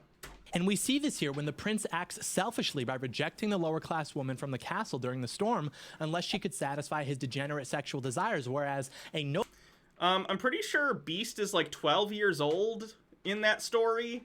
So I don't know if 12-year-old Beast was concerned about degenerate sexual desires. Nick says, Uwu, Jawan Doyle is lovey-wovey with Gaston. Nya. Jesus Christ, people. Noble aristocrat would feel an obligation towards the lower classes and would help them out. Like Gaston, for example. Gaston is nice to his dysgenic manlet friends. In fact, he's basically his sidekick. Never, I guess. But even when the beast is a prince, he's a tyrant. And then when he's cursed, he still abuses those around him to where they cower in fear when he's present. And again, this is the difference between weakness and strength when they have power. But anyways, then we're introduced to Belle. She's leaving her house in rural France in this village. It takes place between the mid-1700s, mid-1800s, by the way, which is important because she has no mother figure present. Her father figure is weak. So basically, the people who were supposed to... Her father figure is an inventor who's very, very smart and a funny guy. Is it because he's short and fat? Probably. John's into physiognomy. He only likes hot, rippling men with abs. To introduce her to the world, which is very straight. Help her understand how it works, what her role is. They've failed to do that, and so she feels displaced. She's singing about how there must be something more than this provincial life, and she sings this after walking through her village, watching the community interact with one another. They're interacting by shit-talking her because she reads books about each other's families, watching a mother cradle several beautiful children, etc. And she yeah, she looks like she's having a great time. She's on her way to the bookstore because since she has no sense of identity because of the failure of her parents, she has to retreat into books to derive her sense of identity. And she's on her... Or she likes to read. John, again, in the sense of ignoring plot points, if you actually watch the movie, she clearly has a very strong relationship with her dad. She loves him very much, and they clearly get along and interact with each other, and he had a positive influence on her life. That's not bad. Books are not evil, John. I don't know if you know this. Way, and the villagers are singing, you know, that girl's so peculiar. She's not like other girls. Yeah, because she rejects her role in the village. Everybody in the village has a job. They're all unseparated. And her job is to suck Gaston dry. Separated from the products of their labor. But not Belle. No, she feels entitled to more than that. Yeah, that's the appropriate face for that comment. There must be something more. But she doesn't work. She doesn't work towards that. She doesn't work towards that something more. She just lives in fantasy about it. She's a single, young woman with no obvious skill set. Anything that could bring her... She's literate in the 1700s. That's a pretty good skill set, I'd argue. More, a job, motherhood, marriage to literally the most admired man in the village. Who is an asshole and doesn't respect her as a human being. Oh joy, what a beautiful life. She just rolls her eyes at that. She's entitled. She doesn't know what she wants. And the only cure... She knows what she wants. To not be in this tiny, podunk fucking village that doesn't respect her intelligence. Cure to this is... Which she gets by the end of the movie. Strong... Again, watch the movie, John. Male influence, which she has lacked for her entire life, which is why she's like this. This is why, to reiterate, Belle is the true antagonist of this story. Beauty properly understood. Didn't Belle sacrifice herself to free her father? Yes, she did. Her father gets kidnapped by the Beast because the father trespasses in the Beast castle. Belle goes to get him and says, like, let my father go and you can keep me. And they switch places and Belle gets trapped in the castle, and that's basically the beginning of Act 2, I think, where we then have the interactions between Belle and the Beast, and he's an asshole at first, and then that spurs change in him, etc., etc. Wagrode says, the Beast was 11 when he was cursed. He was arguably punished for making a fairly reasonable decision of turning away the stranger. Yeah, that's a plot, like, thing that always was weird to me. It's like, the Beast was punished for being an 11-year-old who didn't want to let a stranger into his house. Like, what? Is her appearance, and the Beast is her nature. Or beauty is Gaston, and the Beast is the prince. The true conflict is the weak nature of the Beast versus the strong nature of Gaston. But anyways, she goes on to sing, here's where she meets Prince Charming, but she won't discover that it's him until chapter 3. And this is actually foreshadowing. This is foreshadowing and meta-commentary on the story itself, and the average viewer will understand this foreshadowing as... Yeah, it's about the Beast. Because the Beast is a prince. He's a diamond in the rough, so to speak, to steal something from another Disney movie. He's the prince that is hidden. That's the foreshadowing. He's gonna say it's Gaston, isn't he? Mike's gonna say it's Gaston. Freaking Out 99 says, Gaston would not be interested in Belle if she was interested in him. His obsession with her is there not because she's beautiful, but because she is the one person in his life who doesn't fawn over him. Yeah, that's probably true as well. As when she meets the Beast, but she doesn't realize that he's actually Prince Charming until Chapter 3, or Act 3, the final part of the story, when the Beast is revealed to her to be a prince. But even then, he's not Prince Charming, right? In fact, the whole second act of the story is centered around him being very awkward and uncharismatic. Right. But he learns to be and be more comfortable around Belle. You know, she doesn't find out it's him till Chapter 3. Like the third act of the movie when Beast actually gets his shit together. They're literally referencing the acts of the fucking movie? I hate this man. I really do. But who does she meet immediately after this song? Who is the next person she speaks to? Gaston. And perhaps it is Gaston who she realizes is the true Prince Charming in the third act when he no.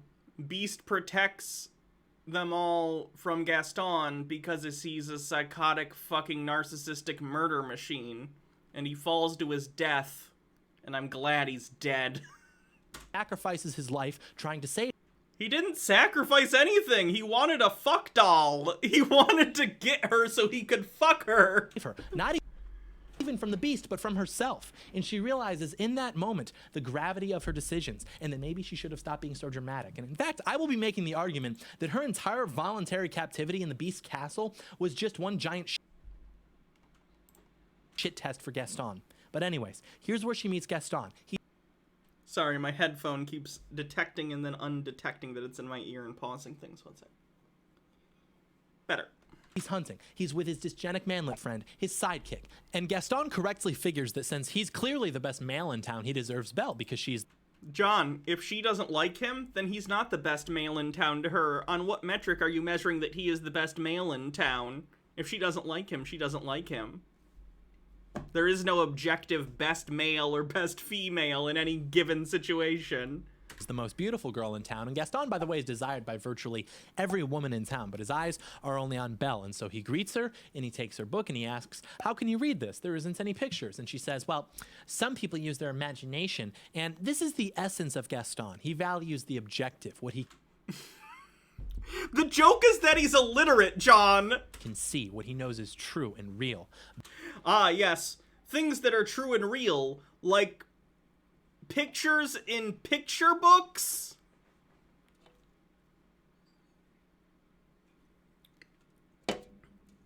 This is the shittiest film analysis I've seen since the last Doug Walker video I watched.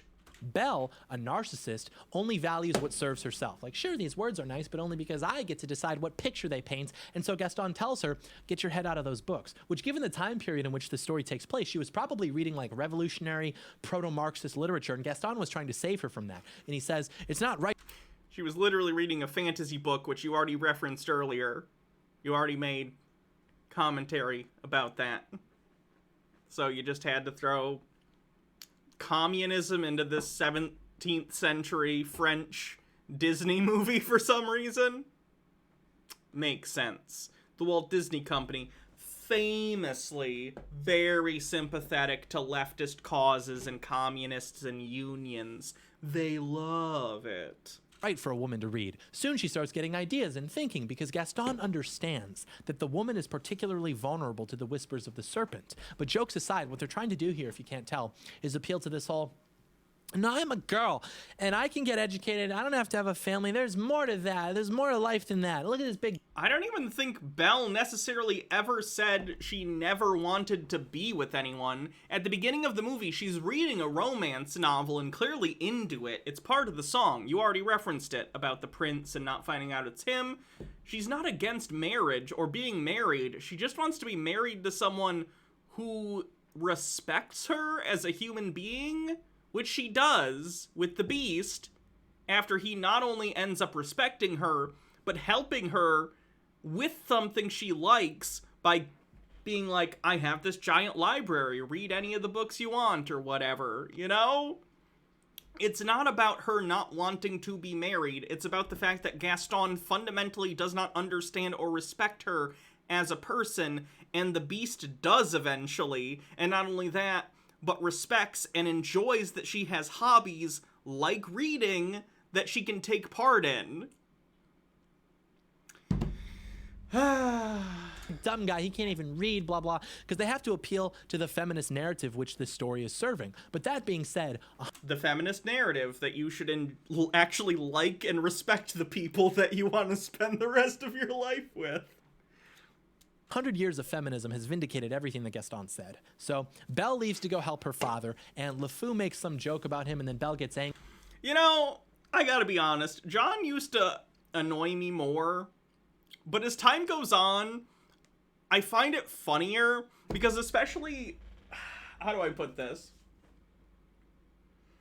The further we get away from the 2020 election, I don't want to say there are no concerns. Obviously, there are conspiracy theorists, there are far right-wing people like John Doyle, but I do not foresee people like John Doyle actually taking permanent power anytime soon. And that's funny, because I'm normally the doomer person, but John Doyle specifically, even within his own party, he is a fucking joke. John Doyle will never get anywhere near power.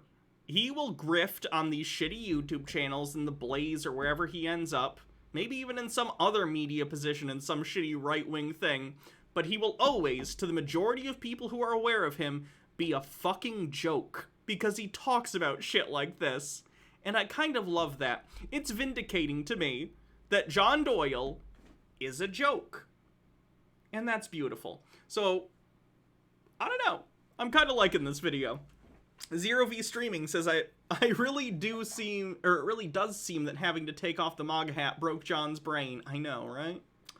Devious Chilster says, I'm not sure it's been brought up yet because I've been in and out, but John does realize Beauty and the Beast's original message was to convince girls to stay with people like John and the Beast in the first place, because the whole point was that true love will iron out all ugliness from a relationship, right? It's actually the literal complete opposite of what he's saying. I don't know. He's not really talking about the original folktale version of Beauty and the Beast, though. He's talking about the specific Disney version. So whatever. But yeah, there's a decent number of old folk tales with very questionable morals like that, which is why I'm glad Disney changed the moral in Beauty and the Beast, at least slightly. But yeah, Frog Prince was similar, except the message was you gotta beat the shit out of people to teach them a lesson. Because originally the Frog Prince was not you had to kiss him in order to turn him back into a prince. She beat the shit out of the Frog Prince, and that turned him back into a human in the original. Which I think is more entertaining, but whatever. Angry. So Gaston berates.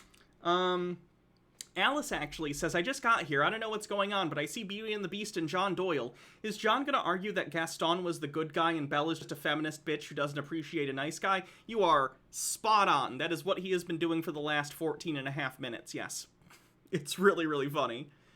Rates his dysgenic manlet friend and defends Belle's father, because even though Gaston recognizes that Belle's father is a weak man, he still respects tradition and hierarchy, that her father still has ownership of her. So Belle gets back home and we learn that her father is an inventor, which in context means that this guy is literally facilitating the propagation of the Industrial Revolution, which will inevitably destroy the fabric of the town he's a part of through automation, through degeneration, but he does this in Industrial Revolution bad. Hot take. John, you can go live in the woods if you want. That's fine. the name of his pride, winning first prize at the fair or whatever. So he has some form of psychopathic personality disorder. Wanting to invent things makes you a psychopath? Again, John's psychology is so interesting. He views Belle as selfish for wanting to live her own life and for saying no to Gaston. He views this guy as a psychopath or something for wanting to be an inventor and successfully being an inventor in many cases, but views Gaston as a good guy for gaslighting an entire town and trying to basically force Belle into being a sex slave for him.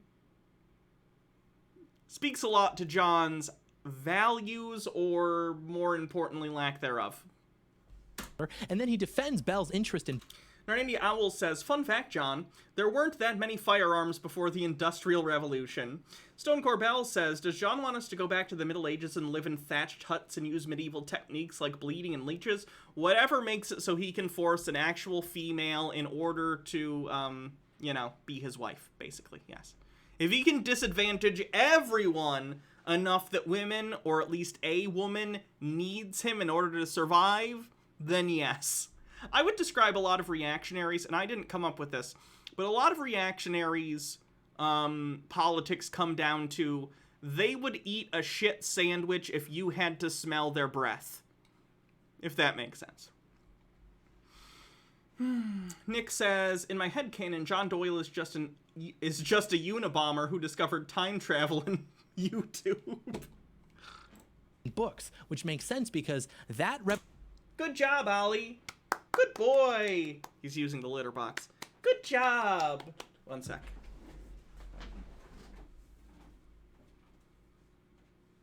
Hey. Good boy. Good job. Just trying to positively reinforce him using the litter box. Revolutionary literature exists in part as a byproduct of the Industrial Revolution that he exploits for his own pursuit of glory, since this fixation on creating new material things bled into the study of the abstract and the immaterial, but since that largely predated and transcends us... Wasn't the Unabomber more left-leaning? I think John is more of a Timothy McVeigh variant. It's possible. I'm actually not super familiar with the Unabomber, other than he was very much against modern technology and modern society and stuff. I'm not sure of his political leanings. I know he went to a university where he was basically psychologically tortured in an experiment, which probably wasn't great. But yeah, Timothy McVeigh might be a better example. Or literally any modern school shooter. John reminds me of those guys a lot. The new information had to just be criticizing all of the tradition. Altered Rin says, pretty sure you've watched this before, but this sums up John and many other Chud's politics. And then I said, no, this is the deepest lake in the world. All right, guys, we should start the meeting. Oh my God, what is that smell? Yeah, it smells like someone took a dump in here. How strange. Oh, no! Oh, no! It's poop! You're holding a turd! It's Oh my God! Whoa! Look at that! I'm holding a turd. Get rid of it! You're Hey, just hang on a second. Let's figure out what's going on. What do you mean, throw it out? Put it in the toilet. I may be holding a turd, but that doesn't make it suddenly okay for all of you to scream at me. Maybe you are holding a turd. There's no question here. Well, let's say that I am. What sudden right does that give you to basically dehumanize me? Because you're holding a turd, you sick freak. Wow, Reika. So now anyone with a difference of opinion about what objects to hold or not hold is a sick freak? Difference of opinions? That is not what this is. That's a turd. Okay, so you're saying that we're all holding turds. What's he Hydrate. What's he doing with his words? Mind poison. He learned how to argue from the internet. Don't listen to him. Don't listen to him. Does that sound like something an open-minded person would say? You don't need to be open-minded, Brennan. You're holding a turd. Don't I'm need trying to focus the camera. to be open-minded. Stop. Wait, do we need to be open-minded about this? No, He's making a good point. he's not. It's word magic that he learned from a fountain of lies. Don't heed him. Can I just point something out real quick? The very first time I step out of line, you all jumped on me. The second I wasn't conforming. Do you know who else thought exactly like that? Oh, if you mention the Nazis. First, they came for the people holding turds in their hand. And I said nothing, for I was not holding a turd. You're a stupid asshole. Name calling. Basically, you lost the argument right there. What's worse, rampant name calling or taking a quick, easy shit into your hand at your desk when no one's watching and smearing a little bit on your coworker's face? Wait, you haven't smeared any on our coworkers. Where's the kitty? He's over there. Oh, what? No! No! Run, no!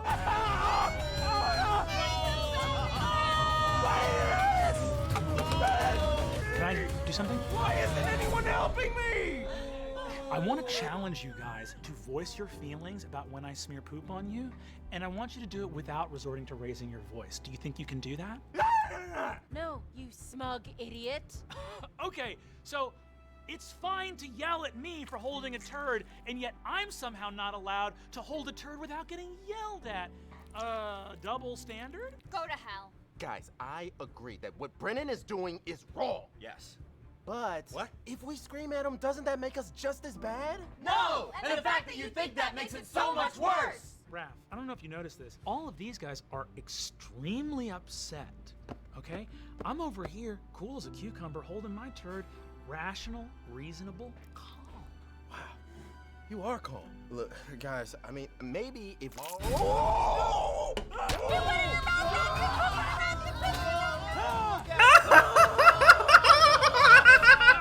Okay, well, so much for the tolerant left. Your word sorcery ends now! Censorship. This is censorship of my free speech. We have to destroy him. We have to kill him now. You know who else wanted to destroy people? No, don't you say it, you son I'll of tell a... you what. You guys are just like the Nazis because they were so certain they were right. That's the main takeaway I got from studying Nazis. That was not the main thing about the Nazis. Not at all. I am a visionary that you fear because I represent change. Kill him! Wait! Now I'm holding 2 turds. Yeah, that's scary accurate. Additional information and basically throwing it all out in the name of progress or whatever. So Belle's father is working towards the industrialization of their town, and Gaston understands this. He understands the threat that it poses. But Gaston can't even read, John. I don't think he understands the potential perils and issues that will arise in the advent of the Industrial Revolution. Gaston is an operator above all things, so he bides his time with this, but it will come up again later. So then her father leaves to go to the fair and literally goes down the wrong path as a result of his pride and his unwillingness to delay gratification by taking a longer path against the instincts of the horse, which knew it was dangerous, by the way. And then he asks his horse, well, where have you taken us? Because he is literally incapable of accepting personal responsibility, of course, symptomatic of his psychopathic personality disorder. So then he gets chased by wolves into the castle. He meets the props and he asks, well, how was this accomplished? Because he is incapable of or unwilling to acknowledge the immaterial, that there's clearly witchcraft at play. He would rather think of it as opposed to John, who, if he saw walking, talking, magical furniture, would immediately be on board. In terms of this like hyper sophisticated invention or very early form of trans. This is infuriating. It's just John masturbating on screen, basically. In fairness, this is the closest to masturbation he gets, so good for him. Gray Fox 2343, thanks for 20 months. Wow, 20 months. Says 4 months till 2 years. Wow, hadn't realized it had been that long. Congrats on your success on Twitch. I didn't realize it had almost been 2 years since I've been on Twitch either. That's ridiculous. Transhumanism or something. So the beast comes down and he's upset to find that he's sitting in his chair. He immediately starts melting down, claiming that the man came to stare at him because he's so insecure about his appearance. And it's this... Yeah, the beast is in a really bad place at this point. Again, the point of the movie is, at least part of the point of the movie, I'd argue the A plot of the movie in terms of who changes is the beast. He is an insecure, angry, I would call him an I-word. Basically, at this point in the movie, he's very similar to people like John and John's fans. He's most similar to someone like Gaston. Through the course of meeting Belle, he becomes a better person. Thus the movie. Bumble Homestead, thanks for 20 months, says mine flipped over too. Nice. It's really feminine display overall because he simultaneously chooses to come downstairs to get involved in this because he wants attention and conflict. His staff had it under control. It wasn't even remotely in the same area of the castle that he was in, but he chooses to make it his problem and then immediately victimizes himself by claiming that the father is tormenting him for his appearance. Again, the beast is weak and deeply insecure. So the beast imprisons Belle's father. So now, and yet he kills Gaston. Curious. Gaston has saved Belle some time. He's gathered the whole town for their wedding. The guys are all happy. The women are all seething out of jealousy because he's not... Again, Gaston, like a fucking psycho, planned an entire wedding before Belle had consented to marry him. She had made it clear at this point that she did not like him, was not interested, did not want to be with him in any sort of romantic or sexual context. And Gaston planned a wedding and invited everyone, went to her house, and said, I want to marry you. There's a wedding outside right now. You know, because I'm a manipulative fucking psychopath. Probably not psychopath. Probably narcissist. Joey is strong. Thanks for 300 bits. Not marrying one of them. And then he goes inside Belle's house to tell her about his ideal future, how they're married, how he's providing her with fresh food to cook, how he gives her 7 sons. He literally says that, like he is so our guy. But John, this is not going to bring you or your audience happy, fulfilled lives if this is how you continue to go about your view of women in relationships. You might be able to get someone. There are enough trad wife hangers-on in right-wing grifter communities that you could probably find someone along the lines of a Caitlyn Bennett. I'm not saying you won't. That's fine. I feel bad for that person, but that's their choice.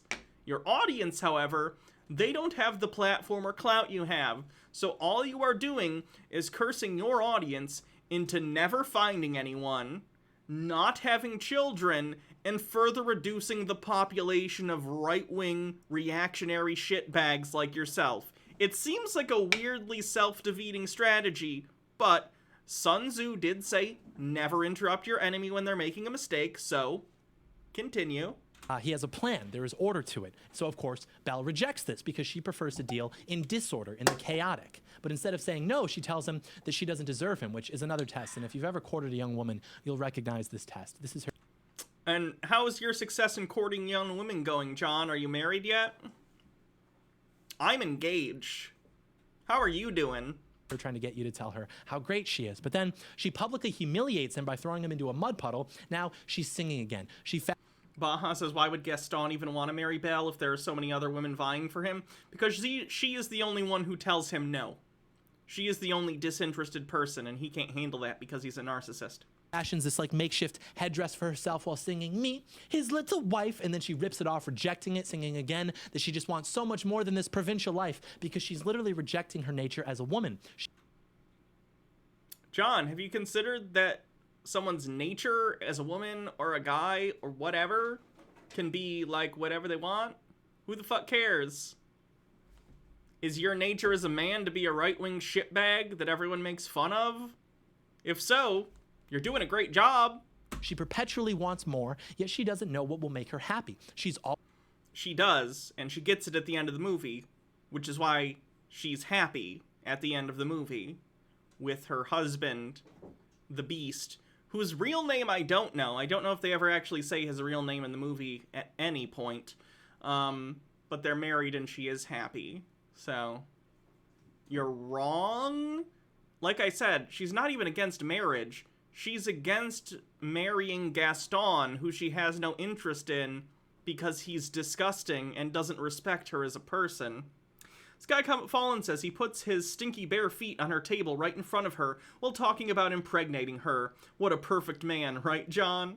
Profane Priestess says, cleanse, because somehow I have more bits without buying them. I think sometimes you can get bits for watching ads or something. I'm not sure, though. I'll keep that off to the side for later. Thank you. Baja says, congrats on your engagement. I wonder who the lucky woman is. She's downstairs. She's, quite wonderful. RMG0006 says, Beauty and the Beast is one of my favorite movies from childhood. I'm genuinely getting pissed off listening to this motherfucker misinterpret it. And happy holidays, Hannah and Baja. Thank you so much. 5,000 bits. Wow, that is really, really generous of you. I appreciate that so much. Happy holidays. Always wanting more, but she doesn't know how to define that. So she runs into this field talking about how she wants adventure, which is symbolic of not wanting to be tied down or whatever. And again, jokes aside, I think she just doesn't want to be here. She wants to go and experience things. A lot of people like that. That's not uncommon. This is the message of the film, and it backfires spectacularly, as we'll explain later on. But it's like, think about that. I want more. It doesn't backfire. She becomes a princess and marries someone she loves, who respects her. It's the opposite of backfiring. She gets a... I cannot say literally in a more literal sense than this. It is a literal fairy tale ending for her. more. I want more. She runs away from this organized wedding. She didn't have to lift a finger. The greatest man in the village. Are you Mrs. and Mrs. Blast, or are you staying Mrs. Reloaded for clarity's sake? I will be taking, Baja's last name, yes. And probably the entire country of France at this point, frankly. And she runs away from that in pursuit of more and ends up in an empty field. Like, this is very emblematic of the utter state of the Western woman. It's like... Okay, apparently John doesn't understand visual metaphors for opportunity. Interesting. I reject... Felix Night Owl, thanks for 12 months. Happy anniversary. It's the natural order of things. I want more. You're in a field. You're empty, literally in terms of geography and your internalized spirit. You stupid woman. But anyways, the horse comes back without her father, and so she goes with the horse to the castle, and she finds her father, but the beast refuses to let him go. And so now she's on her knees in front of him, looking up at him like, please, there must be something I can do, anything. And to the beast's credit here, he just totally rejects her advances because he just goes, no, he's my prisoner. And again, it's hard to write off the beast because he really is subtly based in that he's basically an autistic incel. But anyways, Belle offers to take the place of her father, and the beast agrees if she promises to stay there forever. And at this point, her father, who, yeah, he's not a strong figure in her life, but even he's like... He's implying sexual content in a 90s Disney movie made for children. And not even in the Animaniacs way. He literally just implied that Belle was offering to suck the beast's dick. Now, don't get me wrong. I've seen Rule 34 to that effect. But that is not the context in the Disney movie. That is pure fan fiction. Belle, what are you doing? Don't do this. And it just goes to show how women will literally destroy their own lives just to spite standards that they think are oppressive. Like, this girl literally rejected her town and everything that it had to offer. She rejects Gaston, who is literally the ideal male, all because she needs something more. She can't be held down. And you did mean in stream, not real life. I will be keeping the Reloaded name on stream. And then in less than 90 seconds, she agrees to spend the rest of her life in a castle with a monster. And you can say, oh, she did it to save her father. But it's like, first of all, this is 1700s, 1800s France, and that guy is old and fat. He's sick now. He's got like maybe... yes. People usually make very rational pros and cons list decisions when it comes to the people they love being trapped forever by a monster. It's a fairy tale, John. Maybe 2 years left. Secondly, she's actually... RMG0006 says, Hannah, sorry, but I don't know. Do you make more income from subs or bits? Probably should have asked before buying a bunch of imaginary Twitch money. Thank you for another 1,000 bits. They're both good for different reasons. So I'll explain if anyone actually cares. Bits, I get... 1 bit equals 1 penny. So if you give me 1,000 bits, I get $10, basically. If you give me 50 bits, I get 50 cents. A tier 1 sub, I make $2.50 on. Higher tiers, I get more of a cut. I believe, like, per dollar amount, I might make a little more on bits. However, subs are also helpful because if you gift people subscriptions, it can be a higher chance that people will come back to the channel and be regular viewers. So they're both good for different reasons. I get more direct revenue from bits, but subs are good because they help the channel grow, which also leads to larger viewership and potentially more revenue for the channel. So it just kind of depends. Both are good, and I appreciate any support anyone gives to the channel. Actually contesting her father by disobeying his authority over her and doing... Princess Amelia says, it really shouldn't have surprised anyone that John saw an aggressively unpleasant anti-intellectual in Gaston and was like, this is the hero we need. I know, right? Wow, RMG0006 says, okay, good to know, thank you. Otherwise, fuck it. More play money with another 2,000 bits. Jesus Christ, you have a lot of money burning a hole in your pocket. Thank you for sharing some with me. It genuinely helps the show keep going, so that's nice. So by masquerading it with the typically masculine virtue of sacrifice. She's literally LARPing one of those books. You gotta be the bits leader at this point, right? That she never should have been reading in the first place, frankly. And this is what happens to her. So she has no true concept of feminine identity because she doesn't have a mother figure. She rejects everything that she's called to do by her community because she regards it to be...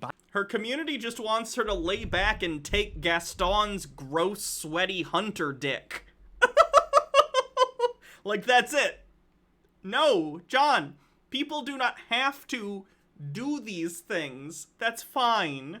Binding. And so the only sense of identity that she can find in her real life is inspired by that. Yeah, John doesn't think women should be literate or allowed to read. He doesn't think they should be allowed to vote either. John's a weird... He's not even just a fascist. He's like a weird trad fascist, if I had to put it like a word to it. Like in John's fascist dystopia, even Caitlin Bennett doesn't have rights. That into which she retreated, which are those books. So she tries to be the hero figure because she recognizes the opportunity to do so. But in her pride, she failed to calculate how stupid of a hill it was to die on since her father's going to be dead soon anyways. Now she's in exactly the situation that she thought that she wanted to avoid. This de facto arrangement. Yeah, it was a sacrifice on her part, giving away her dreams in order to save the only person she loves in life, her father, who even though he's old, it doesn't matter to her because she is the only family she knows, the only person she loves at this point. John doesn't understand altruistic sacrifice, does he?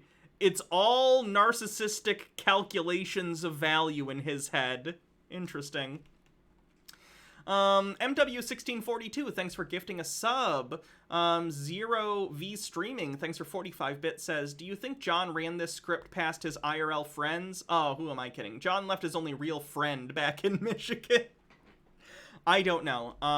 He definitely has friends in Texas. He does that show for the Blaze sometimes. Slightly Offensive, I think it's called. Joey is strong. Thanks for gifting 5 tier 1 subs to the community. Oh man, everyone's just killing it with like support for the show today. Thank you so much, everyone. Arranged marriage. So now she's literally in a stone dungeon crying because she thought she was too good to marry Gaston. Remember, the toll will... I'm gonna be real, I'd rather be in a stone dungeon than have to spend a single day married to Gaston, so I think she made the right call. Always be paid. Belle assumed authority over her father by sacrificing herself for him, which objectively was a bad move, and now she's crying about it in a room by herself. Yes, she should have very logically said, no, I will not save my father. He will be dead soon anyway. I will leave. It's interesting, too, that John thinks that the Beast would have let her leave anyway. She also broke into his castle. So I don't think this was a case of, like, either I get to go free or my dad does. I think it's more of a case of I will voluntarily not fight you and stay here in exchange for you not keeping us both and letting my dad go. Again, I think John just doesn't know how to understand the plots of children's films. This is what happens when media literacy is not the right strong suit. Women are allowed to... And I think the further right you go, the less good you are at media literacy. Think for themselves. But then the Beast... John must think Fight Club is super badass. John definitely watches Fight Club and thinks like, fuck yeah, I love Tyler Durden. Project Mayhem all the way. Somewhere Chuck Palahniuk is putting a gun in his mouth. Go wherever she wants, except for the West Wing. And you'll never guess where this girl decides to go later. It's like you tell a woman not to do something, and her HUD just recognizes it as like objective updated. Do that thing. But then the Beast is like, you will join me for dinner. This is not a request. And we have to remember not to be charmed by the Beast, not to think that he's our guy, because his... You're not supposed to be charmed by the Beast at this point. He's literally being a monster, both in the literal physical sense and the emotional abusive sense. You know, the themes and plot of the movie. Zarek Shadow says, wonder how he would interpret Breaking Bad. I'm pretty sure he would love Heisenberg. His assertiveness over the woman is not from a place of confidence, but rather his own insecurity lashing out. Like Gaston does this because he's a Chad. And the Beast isn't even doing this because he's like a Sigma male, but rather because, again, he's basically an autistic incel. And of course, she's like, I won't have dinner with you. Yet again, another shit test, which he fails by throwing a tantrum. But we continue. It's not a shit test. She doesn't want to have dinner with someone who kidnapped her. Now we're at the lodge, all the guys are there, and Gaston's feeling a little bit down after the whole Belle situation earlier, and so the fellas cheer him up by singing a song about how much of a chat he is. Like, they literally have a song dedicated to how epic he is. All the men want to be him, all the women want him, and it's like, if he's the villain, why am I rooting for him? This is a moment John could have had an aha moment of self-awareness. But instead he decided to make a 35-minute movie about how actually the clear villain of the story is a good guy, instead of self-reflecting and wondering why his moral compass points in the same direction as a cartoonishly evil villain from a 90s children's film. I swear to God, he's gonna make a video about the Lion King, about how Scar was right and how actually having the hyenas goose-stepping was actually pretty fucking epic. That's next week's video, I'm calling it now. If he's the villain, why is everyone rooting for him? He's drinking.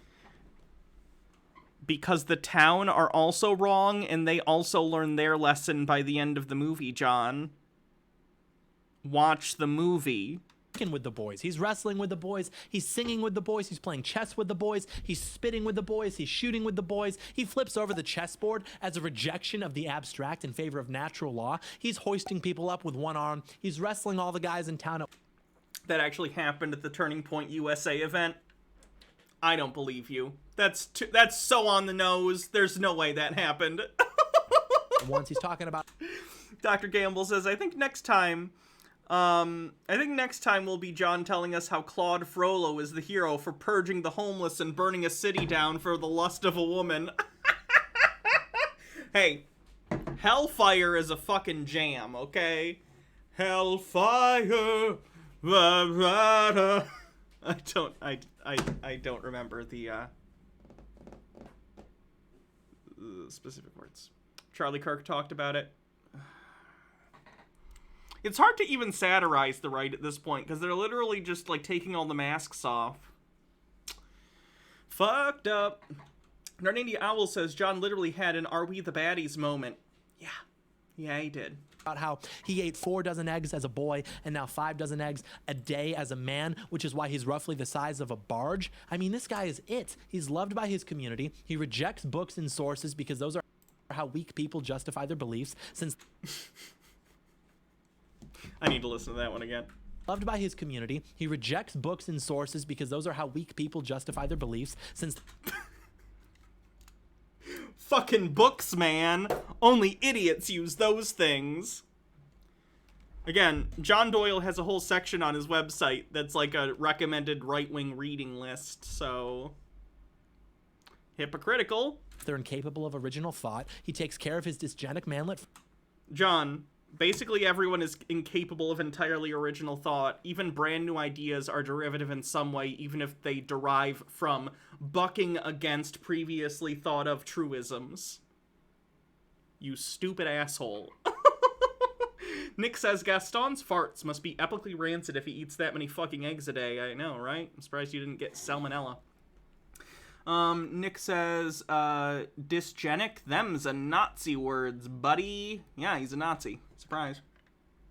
Friend, he's dancing with him. Like, this guy's fantastic. I'd be on his team every day of the week and twice on Sunday. How are we supposed to believe that this guy is the villain? I'm being serious again. Like, literally, he doesn't even... because he wants to rape Belle. The rape would be, the rape, probably. It's the rape. Even had the typical, like, I'm evil and I want to do evil things. Like, he's just like, I'm... Does John not understand? Oh, that, okay. John confuses temperament for morality.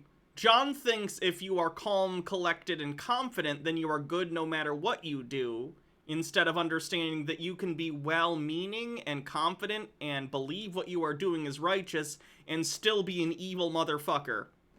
That elucidated a lot about John's personality, I think, to me. I'm the best and I want to marry Belle. And then the story's like, he's the bad guy because Belle wants to read books and be free in marriage. Marriage would tie her down. She's married by the end of the movie. At least it's implied they're married. I think the sequel, because there is an actual sequel too, I think, not just... No, I guess there was 2 midquels. There was the Christmas one, and then they did another midquel that was like a pilot episode for a TV show. Pretty sure it's implied they get married, though. In the, Disney live-action TV show... What is it called? It's basically about the children of the Disney characters. And, Beauty and the Beast are characters in it, and they are married. and it's made by Disney, so I'd call that about as canon as you can get. She gets married by the end, John. It's not against marriage, it's against forced marriage to people that you don't like. Nick says, I'm putting money on John liking Dio Brando. I don't know who that is. Guest Descendants, that's the name of it, yeah. John actually demonstrates a proper understanding of love, by the way. RMG again says, with 500 bits, says, this is why debating doesn't work. When you can literally misinterpret a movie's message to be the exact opposite of what it is, there's no argument. You can't win against this kind of arrogant stupid. The thing is, I don't even think John's stupid here. He knows everything he's saying isn't true. The entire point of a lot of fascist rhetoric is to say, I do not care what the reality is. Reality to a fascist is an afterthought. The rhetoric comes first. If reality doesn't fit the rhetoric, then you change reality, or at the very least pretend that reality conforms to your rhetoric, not the other way around. That's like a hallmark of fascist talking points. John knows what he's doing. John is evil. John is socially stupid. John is emotionally stupid, but he is not intellectually stupid. He is not rhetorically stupid. He knows exactly what he is doing here, and he is feeding his audience a very specific narrative in order to try and make this narrative feel as though it is more true than it actually is in reality, because it's just not, obviously. Which the Beast doesn't. We'll talk about that a bit later. But now, since the Beast fails the shit test and Belle's not coming to dinner, the Beast is in his room sulking like, she'll never see me as anything but a monster. It's hopeless, just going total doomer mode. Meanwhile, Belle manipulates clocks. Yeah, you know, because the Beast actually has, like, human emotions, unlike Gaston, who seems to have two modes, which are horny and angry. A lot like John. By exploiting his love of presenting information about the castle through tours to explore the one area she wasn't supposed to go to. And she finds the rose from the beginning with the witch, and she's like, oh, this rose in a glass case, so nothing will touch it. I'm gonna go ahead and remove the glass case and try to touch it. And then the Beast finds her and gets angry because she did the one thing that she wasn't supposed to do, and then she immediately starts crying and victimizing herself. Now she's fleeing the castle because she I think it more had to do with the fact that he's a scary fucking monster that was, like, screaming at her and intimidating her. He could clearly murder her at any moment. He's a scary guy. Like, again, I like Beauty and the Beast. It's a beautiful movie. Like, its animation is, like, some of the best Disney has absolutely ever done. If you watch Beauty and the Beast on, like, Blu-ray or 4K, oh my god, it's gorgeous. Seriously, if you have the opportunity, I'd recommend it if you're a fan of animation at all. Gorgeous movie. But yeah, some of the story elements are still iffy. I understand what they're going for with the redemption arc for the Beast, but I think they go so overboard. Like, I get that they're trying to illustrate that it's coming from a place of insecurity, but, like, a lot of the time abusive people do their abuse because of insecurity. That doesn't make the abuse okay. But that's just, again, it's a product of the 90s, you know, and it's a product of an ancient folklore story that has questionable morals in the first place, so... For an adaptation, I think it's good, but yeah, it's got problems.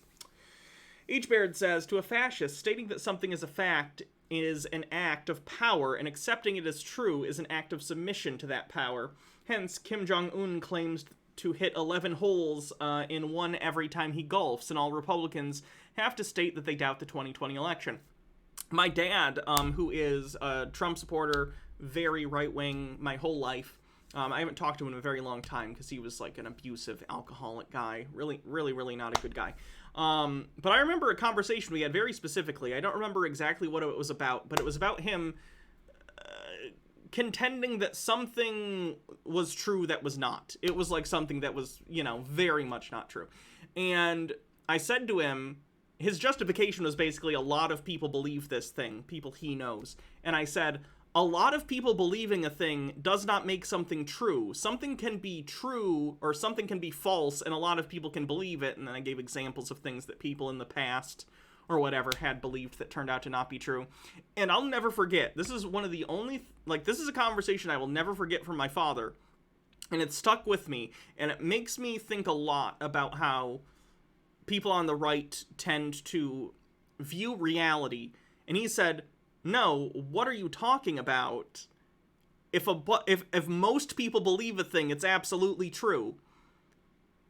I think on a fundamental level, he doesn't believe in objective reality. It's very interesting. And you could talk rhetorically, right? And say, like, well, practically, rhetorically, if your goal is not truth and your goal is just power or whatever, then getting enough people to be convinced of something is an effective tool. But that's not even what he said. He said, no, if you convince enough people of a thing, then it is true.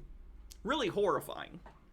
Has no relativity. I saw you mention that in a video recently. No, that was a separate fucked up conversation he and I had. He's a interesting guy. I'm curious if he got the COVID shots. He had always gotten flu shots my whole life. He was never anti-vax, but he's a big Trump supporter, and a lot of Trump supporters are anti-vax now, so I'm genuinely wondering if he ever got vaccinated or anything. But, whatever. Either way, when he dies, I'm gonna probably pee on his grave, so. That's a joke. It's a joke. For legal reasons. Principles. She only cares about what immediately validates her ego. First it was a hero complex, now it's this, I'm too good to get in trouble for doing things that I wasn't supposed to be doing mentality. So she makes a promise to stay there forever, breaks the rules, decides she's not at fault, and then breaks the commitment. Like, this is literally how no-fault divorce works. She doesn't know what's good for her. Oh my fucking god, John. John doesn't like no-fault divorce because he wants to abuse women as much as he wants as long as there's no evidence, and then his wife can't leave him. Yay. She always wants more. She's always too good for whatever environment she's in. Now, John, Beast is an abusive asshole in the movie at this point. Now she's getting attacked by wolves. Nick with 45-bit says, I'm too good to get in trouble for doing things I'm not supposed to do. I wonder how he feels about the QAnon shaman. And so then she's saved by the Beast. She goes back to the castle with him, and now she's like trying to clean his wounds. But again, the Beast gets into this like autistic episode where he's growling at her for trying to touch his wounds, and he's like LARPing as an animal, because remember, Belle thinks he's actually a beast, but he's not. Overprotected Atheist, thanks for raiding. Welcome, raiders. We're watching John Doyle misinterpret a beloved children's film. And yeah, him using that particular non-neurotypical thing to describe the Beast is fucked up. Go check out the Overprotected Atheist here on Twitch. And he knows that. He's still a man, but he's LARPing. But anyways, then he gives her a whole library, like the biggest library you've ever seen. And that should tell you all you need to know right there. Like literally the Chad don't read books versus the Virgin. Here, take all of them. I really hope John never, ever, ever gets close enough to a woman to have the opportunity to treat her like he wants to treat women. Simple Cat Girl says, honestly, I don't like the Beauty and the Beast since I agree with the Beast being too overboard. I like how other versions handled the Beast to still kind of be scary, but not outright aggressive. My favorite Disney is The Princess and the Frog. For both, it's a good movie and biased reasons. I still don't think I've seen that one. That came out after I was watching the Disney 2D movies, and then they basically stopped making them after that. I still have to see it. My favorite Disney animated movie is probably either Little Mermaid or Aladdin. Those are both really good. Chrysia says, he's not LARPing as a beast. It fucking hurts. Yeah, he's not great. Ooh, hydrate. Must be smacky. Sorry. And then we get into this really weird montage of the Beast like learning to behave. All the 90s Disney movies have really questionable shit in them if you try and like actually look at them, you know. Little Mermaid's weird in that she's like a 16-year-old girl who wants to give up her whole life for not only her whole life but her voice so she can go find the first human man she's ever seen. Let's see. Aladdin is a compulsive liar.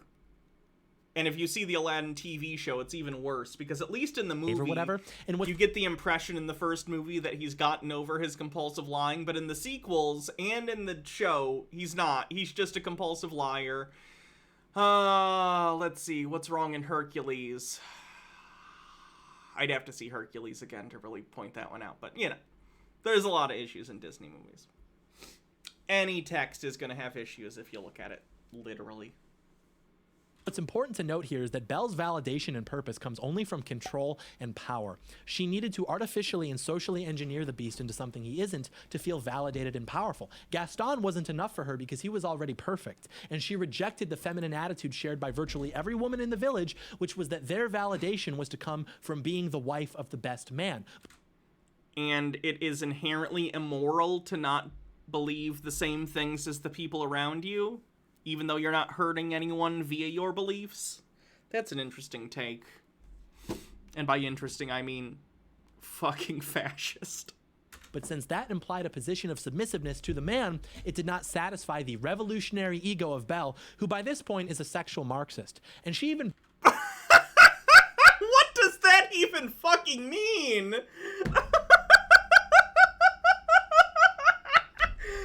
Can I get a t-shirt that says sexual Marxist? Oh my god. Yes, please. brags about this in a song. How she's able to change the beast into a perversion of itself. And you might say, but he's a person underneath. Yeah, but she doesn't know that, remember? She's literally trying to normalize bestiality to herself. She has to, in her mind, she has to spend the rest of her life with this being. Whether she knows he's a human or not, he's clearly humanoid in that he has thoughts and feelings and they communicate with one another and talk and hang out. Of course she wants to make him more pleasant to be around, John.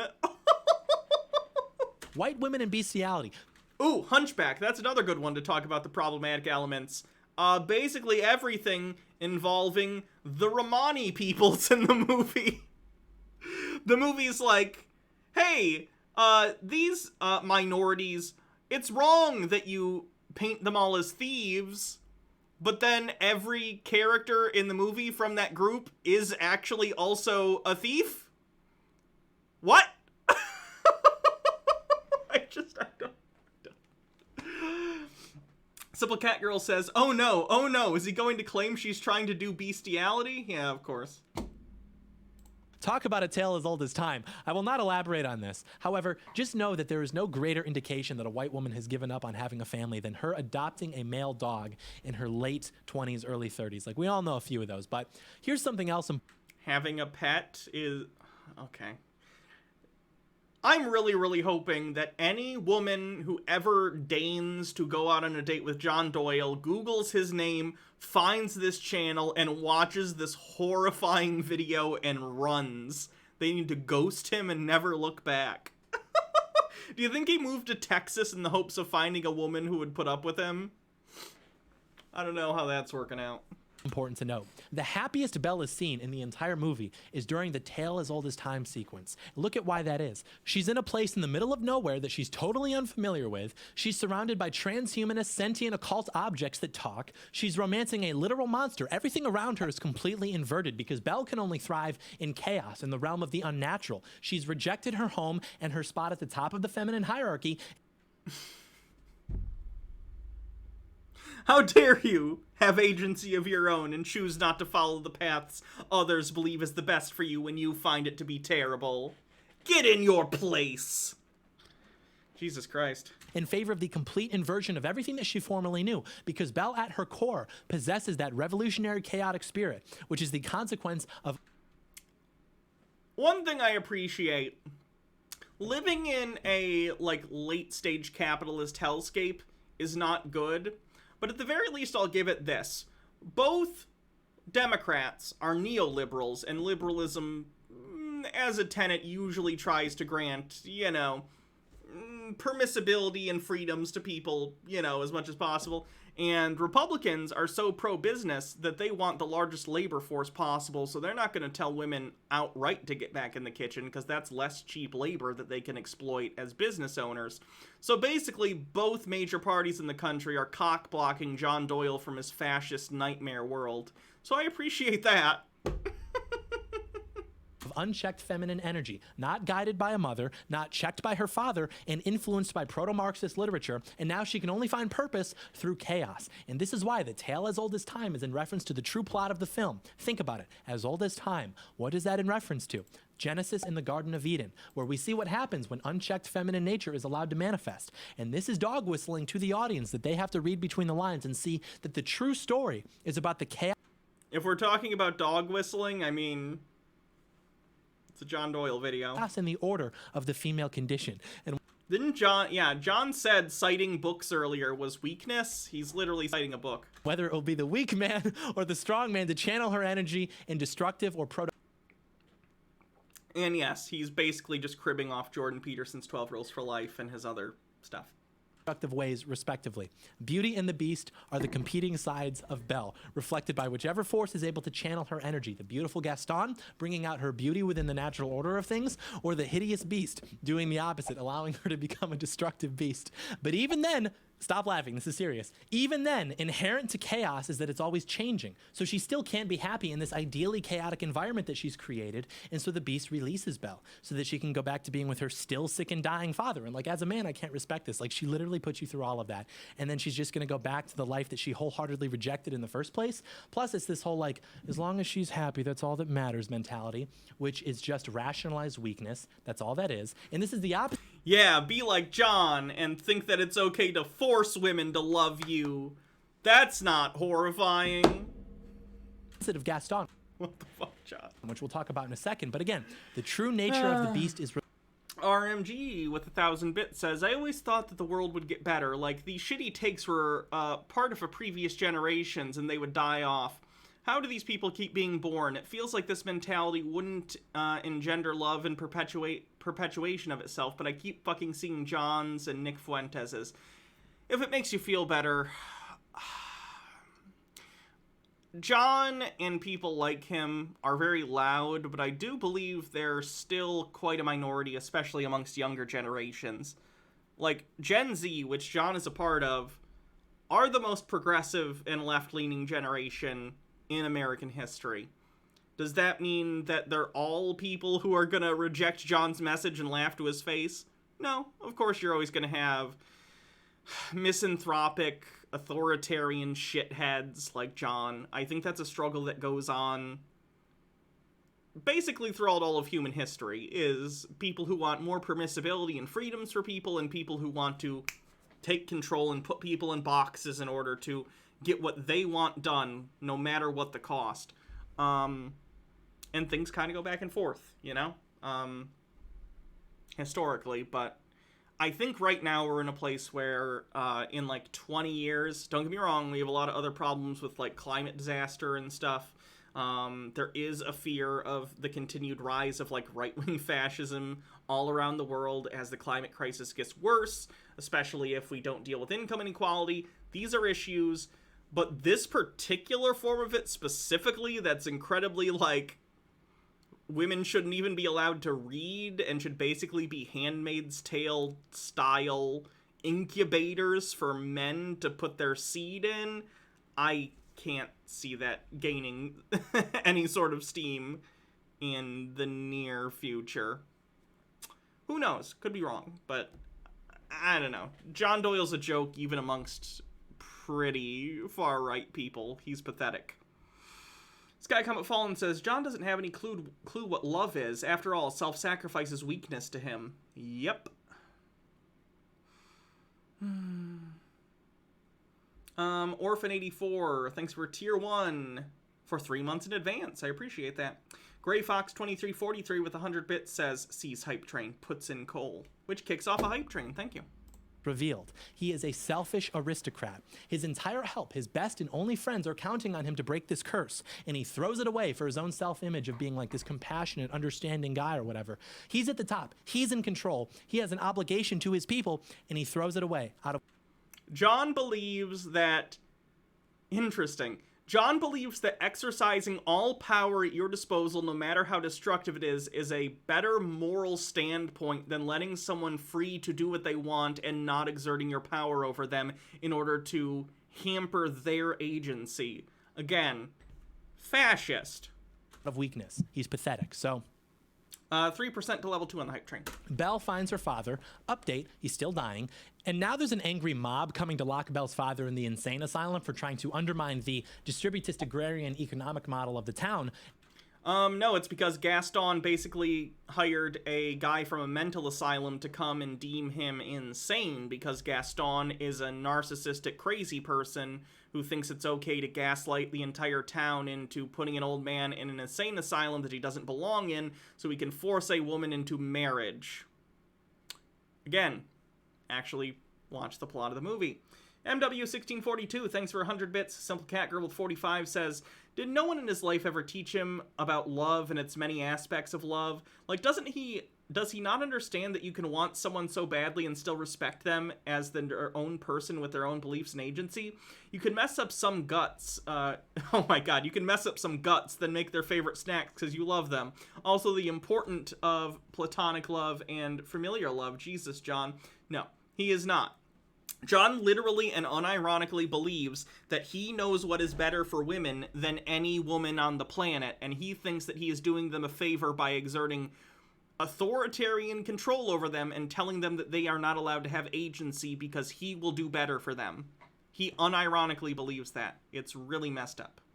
Bitter Grin with 50 bits, Meek with 45 bits says all his beliefs just reek of insecurity. Very much so.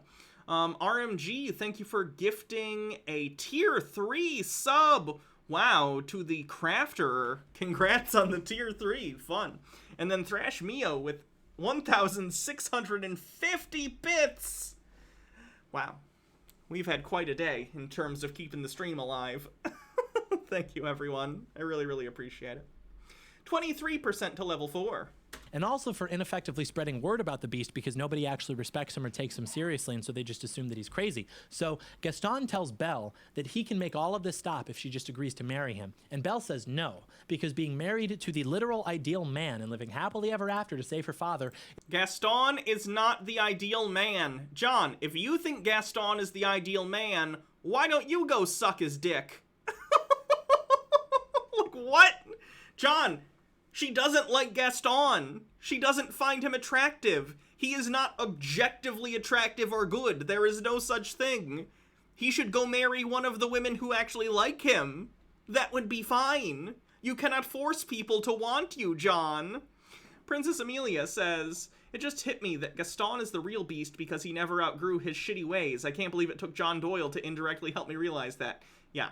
It's the same moral as Hunchback. Who's the real monster and who's the real man?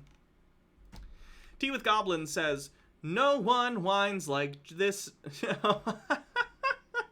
No one whines like this, John. Trump lines like this, John. No one dog whistles Nazi bullshit like this, John. He's especially fond of the patriarchy. Why won't it die? That fash, John. That gets a stream award for best original song. Best parody song. Fuck. Procagam, thanks for gifting 5 tier 1 subs. Choking Ouroboros, thank you for 500 bits. And that catches us up. Monster Jr., thanks for gifting 5 tier 1 subs. Wow. I think that just killed the hype train. I think we just got over level 5. Is frankly beyond the scope of her operations, unlike agreeing to live in a castle with a literal monster for the rest of her life to save her father earlier, right? And this is because Belle's true mission above all else is rejecting male authority. She does this by rejecting her father's wishes in the beginning where she gets herself locked up. Now she rejects... It can't just be that she has different wants than the other men around her, than the men around her. It has to be that she's intentionally trying to be contrarian. Interesting. John, have you considered that different people can have different views on things and have their own agency?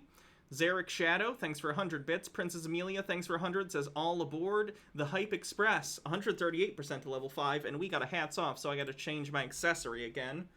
I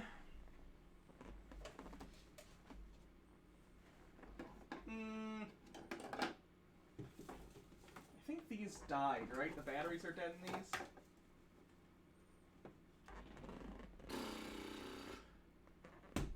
We'll go with the witch hat.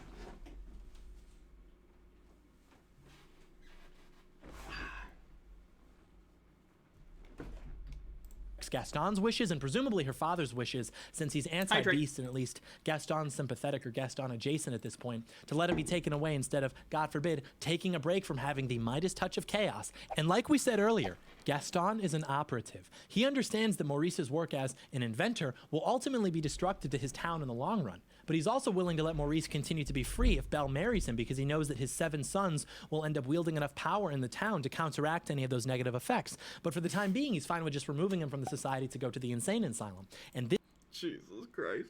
Where's Ollie? He's on the chair over there. This is when Belle turns her subversive efforts to the townsfolk. She exposes them to her occult mirror prop and tells them about this mythical creature because she wants them to think that her father isn't actually crazy. And she wants to get the townsfolk. Correct, he is not crazy. To indulge in her occult bestiality fantasy with her. And it is here when Gaston realizes that this has all been IshQ963, thanks for hosting. One big shit test. He tells Belle that he suspects that she has feelings for the monster. Why does he think any time a woman does something he doesn't like, it's a shit test? Maybe you're just an asshole. It's not a shit test. You're just shit.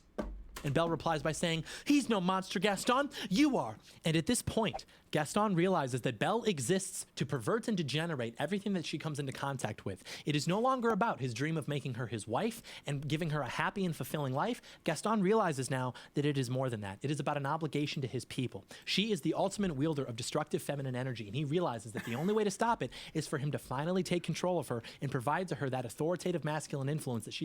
Is this a troll job, or is he not being ironic? I guess it depends on what you mean. The rhetoric he is espousing throughout this video is 100% what he actually believes, but of course he doesn't actually believe that Beauty and the Beast is saying this. He's using Beauty and the Beast as a sounding board in order to do basically a 35-minute speech about his fascist ideology. Narendra Owl says, shittiest is also very MRA, I-word terminology. Yeah. Or shit test, rather. Sorry. Shit test is MRA, I-word terminology. It is. Desperately needs. Her father's influence is taken care of. It's removed. He's gone now. So the only thing left is this monster. So Gaston begins basically like rhetorically psyoping the townsfolk to garner support for his cause. Basically just like inventing these bad outcomes that could potentially happen to scare people. And because... Yeah, so he's lying to them in order to gaslight them into thinking that the Beast is a threat to them when he has never been. Again, Gaston's the bad guy. IshQ963, thanks for subscribing for 2 months, says happy holidays. Happy holidays to you too. Because he's respected, within seconds, the men are marching with Gaston to the castle to kill the Beast, singing Gaston's praises the entire way there. They're singing, "We're counting on Gaston to lead the way." And this is Gaston's arc as the true protagonist of the story. If there's 2 things he's known for, it's being the best hunter in the village and attracting the most women in the village. Nick says, Gaston sounds kind of like Hitler, John. That's why he has a boner for him.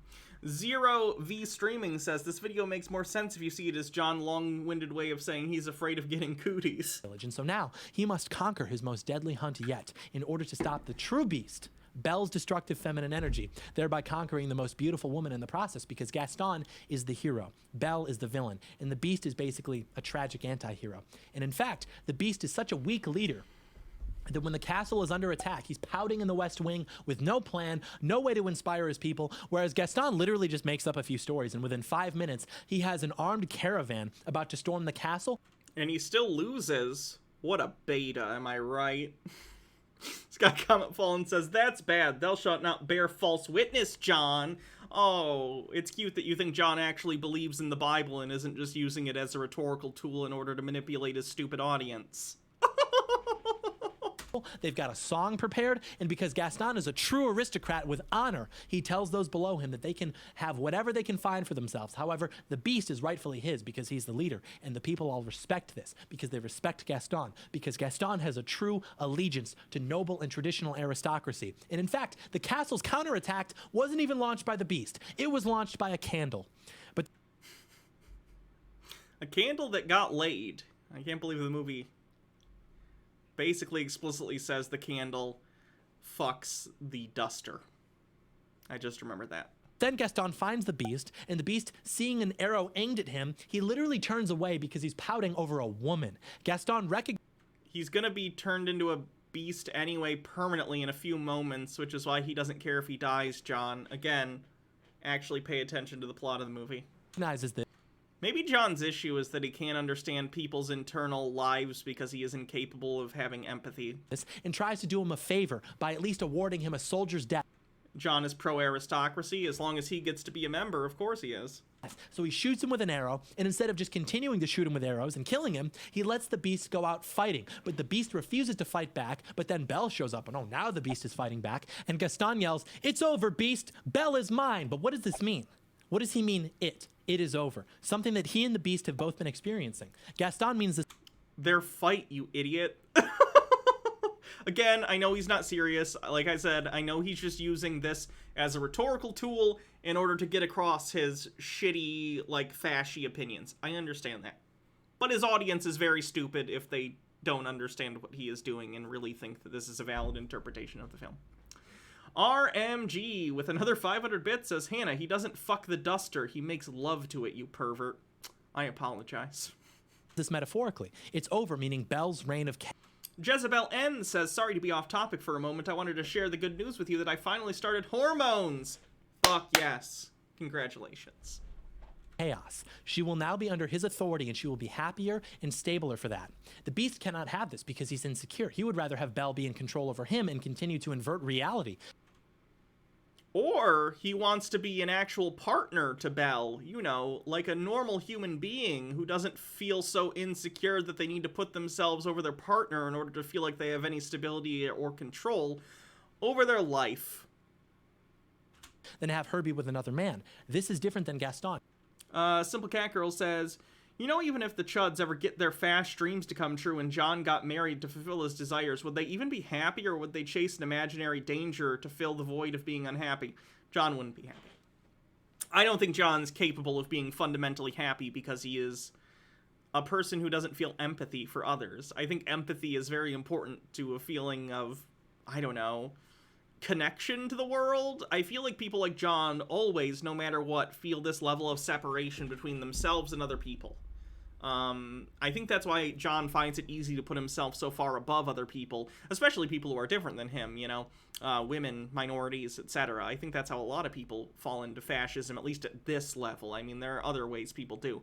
They're not all narcissists or people who have empathy problems, but those people are often exacerbated by people like John who do have empathy deficits and take it out on others. It's really sad. I feel like even though John's a terrible person, and I think he's a danger, and therefore, you know, I'm not trying to change him. There's nothing that would ever happen that would change John. But it is a fundamentally depressing way to live. John Doyle does not care about other people. He cares about what he views the world to be in a natural state, and that he thinks that he should do anything, whether it's lie, whether it's do whatever, in order to get the world to that state. Because on some level, I think he thinks it would make him happy, but it wouldn't, because he still wouldn't relate to other people. He still wouldn't have connections to people different than him. He wouldn't feel like a human being. He would just be a human being in a world that caters to him and his whims, which would be better for him, I guess, in a selfish way, but it wouldn't make him ultimately happy. Zero V Streaming says, be our guest, let me motorboat that chest. Thanks for the bits.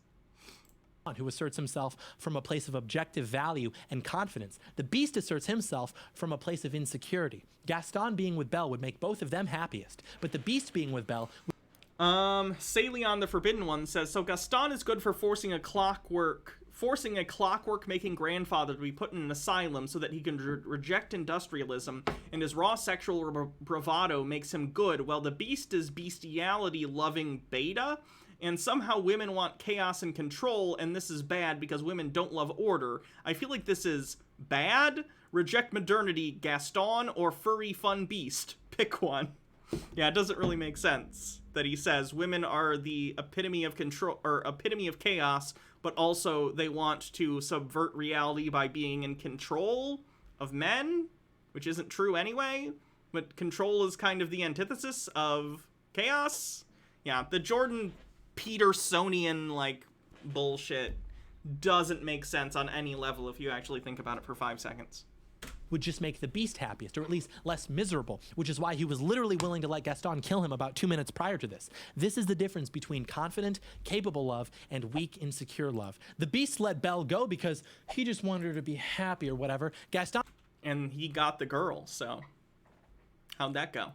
Says, no, I can make her the happiest and provide to her the best life, and I will stop at nothing to do this for her. But the beast is incapable of this because he acts exclusively through insecurity. And so then the beast lashes out and almost kills Gaston out of insecurity, not out of Belle's best interest. And this really is a Cain and Abel situation. So Gaston, who's not prideful like Belle, who's not insecure like the beast, he humbles himself and asks the beast for mercy. He's a leader above all else, and he knows at this point the only way to save the objective instead... John, do you believe Gaston would give Beast mercy? Just curious. Also, I believe the Beast does, and then Gaston immediately tries to kill the Beast and inadvertently kills himself. Because Gaston, again, is objectively the villain. Stay in the fight. Simple Cat Girl says, John, don't you even dare to act like you know anything about love. I know, right? I don't even think his parents loved him based on how he acts. I don't know how this comes out of a loving household. Is to ask for mercy. So the beast lets him go and then gets distracted by Belle, and so Gaston capitalizes on this and he stabs the beast. Again, making Gaston the fucking bad guy. But because of the rain, he loses his footing and tragically falls to his death. Now... Yes, I'm sure tragic is what Disney was going for there. This is where the story actually ends. Everything else is basically just a humiliation ritual and feminist propaganda because Gaston understood that the beast in his animal form was pathetic and that he couldn't properly love Belle because he was a weak man. And so... No. Beast has self-awareness. Beast has the capability for growth. Beast has empathy and love and understanding and respect. Things that Gaston are completely incapable of providing to a partner. Fuck him. Meek says, does John even like women? The way he talks about them doesn't even suggest he's attracted to them in any way. No. I do not believe he is hetero-romantic. He's probably heterosexual. I do not believe he is hetero-romantic. I do not believe John is capable of actually loving a woman because he fundamentally does not respect or understand women as human beings. So he sought to put him out of his misery and do the job that he was incapable of doing. And still, the beast didn't even defeat Gaston. At no point did he best Gaston in any capacity. He literally won via technicality. But now he's still dying. He died because he was an asshole, John. That's the message. But he says, well, maybe it's better. A similar thing happens to Clayton in Tarzan. He ends up accidentally hanging himself by the neck because he, similarly angrily tries to hurt others, but ends up killing himself. This way because he's realizing that he just killed Gaston over a literal woman and his own insecurity, and that if he just stays with Belle now, more destruction is the inevitable result. He realizes that Belle inadvertently killed the most beloved man in the whole village, who was an asshole. I think the village is probably better off. And now Belle, trying to maintain her control over the beast, commands him, no, don't talk like that. So then Belle says that she loves him, the curse breaks, and now the prince is back through this shape-shifting ritual, and guess what? He is significantly less handsome than Gaston. Now, I don't think I agree. Even if we're just talking physically. But even if we go beyond physically, no, he's not, because Gaston is a fucking asshole. Gaston is a monster. The beast is like... Does John think that the only thing that makes someone attractive is their physical looks, and it has nothing to do with who they are as a person? Because again, this ties into my belief that he is not hetero-romantic. He doesn't find attraction in women for who they are, or anything about their personality other than being subservient to his will. He cares about physicality. He's heterosexual. I don't believe he's hetero-romantic. Now they're getting married, and it's like, who are all these people at the wedding? Where did they come from? I don't know. There were a lot of other questions left to be answered. Does LeFou avenge Gaston's death? How long did it end up taking for Maurice to die? Would Belle and Gaston's children have recognized the state of Israel? I don't know. But the true moral of the story... That made me unironically laugh. ...is that the nature of nature is right. What is natural is therefore right. Inversion of the natural order is inherently chaotic and therefore destructive, and man must be above woman to prevent or at least minimize that, generally speaking. And honestly, I think Gaston just got unlucky. I don't really think there was anything else he could have done. You know, you could say that he should. He could have not been a narcissistic psychopath who tried to destroy multiple lives in order to get his dick wet. That probably would have been a better decision than what he did, which, you know, got him killed. MH Darkbeast says, talk about a serious downgrade, though. He's just a cheap reanimation of Tarzan. He was far sexier as the Beast. Tarzan came out later. So, if anything, Tarzan is a ripoff of the Beast design. Should have just shot the Beast with more arrows and finished him off. But it's like, Gaston he just really had this understanding of honor and chivalry that we just can't comprehend, so... Honor and chivalry. Again, he tried to make Belle an unwilling sex slave, tried to get an innocent man committed, gaslit an entire town, murdered a guy for what he looked like, and John considers these things chivalrous. I don't think he knows what chivalry means. Hydrate. And he attacked after surrendering, which is, yeah, basically the opposite of chivalry. He's a hero. He died doing what was right, and we honor his sacrifice by upholding the principles of Neo-Gastonism in our everyday lives. So check out the Neo-Gastonist shirt. Check out the new and restocked merch. Check out getundertech.com if you want some really solid underwear. They're a good friend of the channel, but other than that, you know, have a Merry Christmas, and we'll see you next year. Hey guys, if you like this video, leave it a thumbs up, leave it a comment, subscribe to the channel, turn on post notifications so that you are notified in the event that I post, which will be happening so much more frequently in 2022. And of course, share the video with a friend. Yeah, thank you for watching. Very epic 20-second intro. You thought you'd get a 2-minute intro? Wait a minute. Outro. That's the word I'm looking for. I'm in a little bit of a rush. I have a plane to catch. I'm coming home for Christmas, Mom. Disney should shut that shit down. No. John has the right to fair use, even if I don't like what he has to say. Don't get me wrong, if YouTube looked at this and thought it was TOS breaking, they could remove it, and I wouldn't feel bad about that. But Disney has no right to take this down. He was making commentary on it, even if it's stupid commentary, that falls under fair use. And of course, everyone else who would be wanting to see me, but I don't know, that just seemed like the obvious, you know, I'm on TV, hi Mom. Well, this isn't TV. I'm going to stop. Thank you so much for watching. We'll see you next year. May God bless America. So, that's, John's newest video. That was pretty painful, honestly. RMG says, I like that he failed to mention how Gaston died screaming like a bitch. In fairness, if you didn't scream while you were plummeting to your death, I think something's probably wrong with you. But that's what John Doyle's last video of 2021 is about. So this year he made, let's see, 1, 2, 3, 4, 5, 6, 7, 8, 9, 10, 14, 18, 22, 26, 30. He made 30 videos this last year, and he decided to end. This is funny, by the way. If you remember how John started the year, it was a video called The MAGA Hat Stays On. And, oh my god, look at John.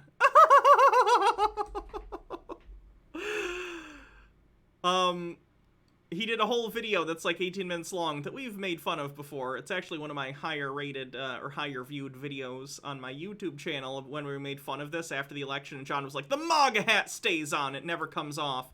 And then these days, it was funny actually, because at some point, he was still wearing the MAGA hat. And then, let me see. Then the MAGA hat went off of his head onto the desk. And then the move happened. And then there's no MAGA hat, not even on the desk. I'm honestly surprised he hasn't deleted that the MAGA hat never comes off video. So John had an interesting year. Since this is his last video of the year, I imagine this is the last time in 2021 I'm going to be covering him. So, I wish John a better 2022. I don't think he's capable of growth or change, much like Gaston. I think that's why he likes him so much. But who knows? The world is a mysterious and wonderful place. Sometimes. I guess we have another year to look forward to of fashy people and all sorts of fun stuff. So. That's John. I feel like I missed something. Nope, we're at that one. Cool. Speak the Truth 16, thanks for 10 months, says, Happy Saturnalia, time to sacrifice a goat and try to organize other things. Happy Saturnalia. Dang, that took a lot longer than I thought. We're already at 3 hours. Okay. I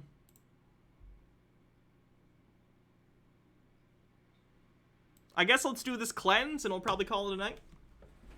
Cool Cat says, if John is Gaston, who is the Beast? I'm the Beast. All right, let's go ahead and watch this cleanse. Hey, gang, what's going on, everyone? Haven't been here in a second. How we all doing? Well, this is Craig's birthday video, right? In accounting? No, this is a promo shoot for Oreos, for the product that we make. Oh. Okay, yeah, of course. Hey gang, my name's Carl Box, and I'm the proud CEO of Oreos, Milk's favorite cookie. We want you, our loyal customers, to know that here at Oreos, we don't take our position for granted, and we will never rest on... People that went to the Reawaken America tour that are now showing symptoms of COVID are claiming they're victims of an anthrax attack.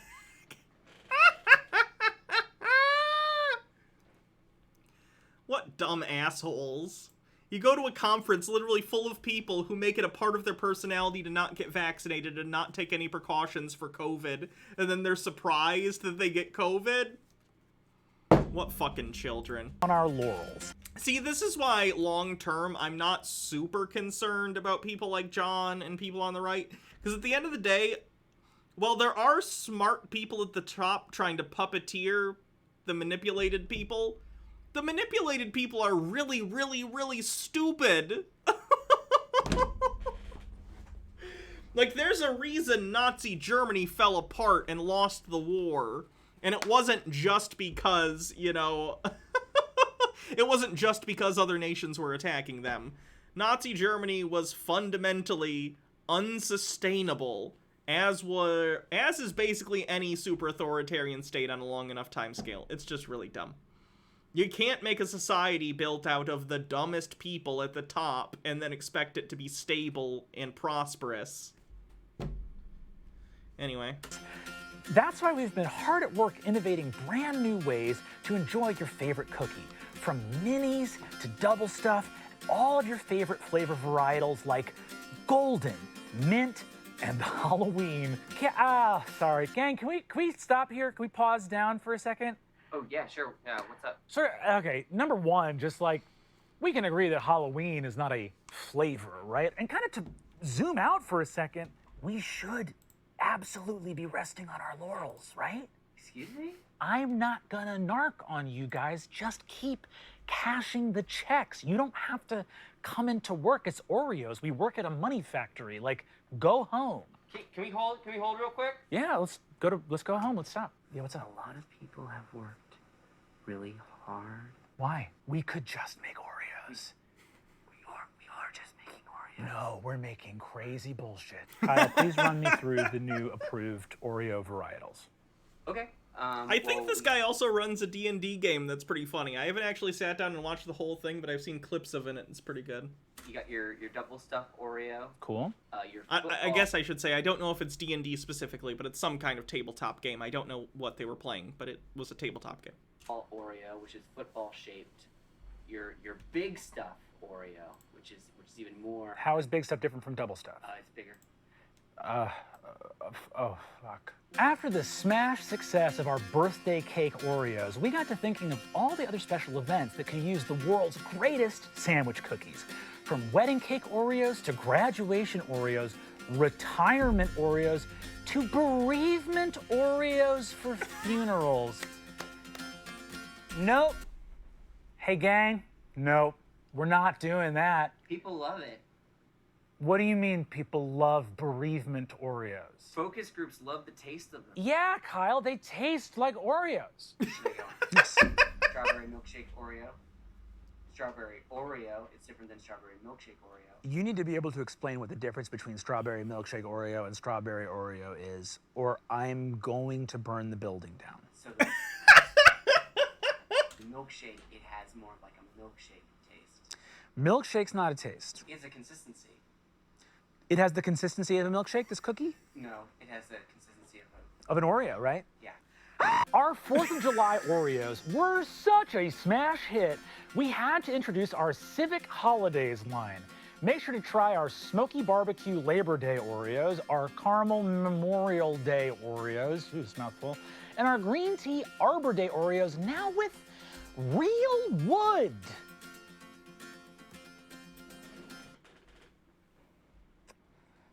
What? I need you to be able to tell me what's wrong with this without me explaining it verbally. Keep going. Okay. Gluten-free. Hey, everybody wins there. Android Oreo. Android part like the phone. Chocolate Oreo. That's easy. They're already chocolate! I get it. You're losing your mind. We made the perfect cookie 100 years ago. And now there's no work left to do. I'm telling you, we did it. We won. Go home. Be with your families. Raise your children. Stop making new Oreos. Honest question for the marketing department. And I really sincerely mean this. Does anybody here sincerely believe there is someone out there who hasn't heard of Oreos? Do me one better. Do you believe there is someone out there who hasn't already had an Oreo? No. Then what are we doing? Uh-oh. Oreo ripped off another company. Yeah, Hydrox, which I believe Hydrox still exist. I haven't tried them. I want to taste them and see, like, did Oreo win because they're genuinely better, or is it entirely marketing? Because Hydrox is a dog shit name for a cookie, and Oreo is actually a really good name for a cookie. Hydrox sounds like a cleaning supply. Oreo sounds like a cookie. What's this? It's the new Bizarro line from Oreos, putting the fun back into functionally the same cookie. With the new Inside Out Oreo, you got cream on the outside with crunchy cookie in the middle.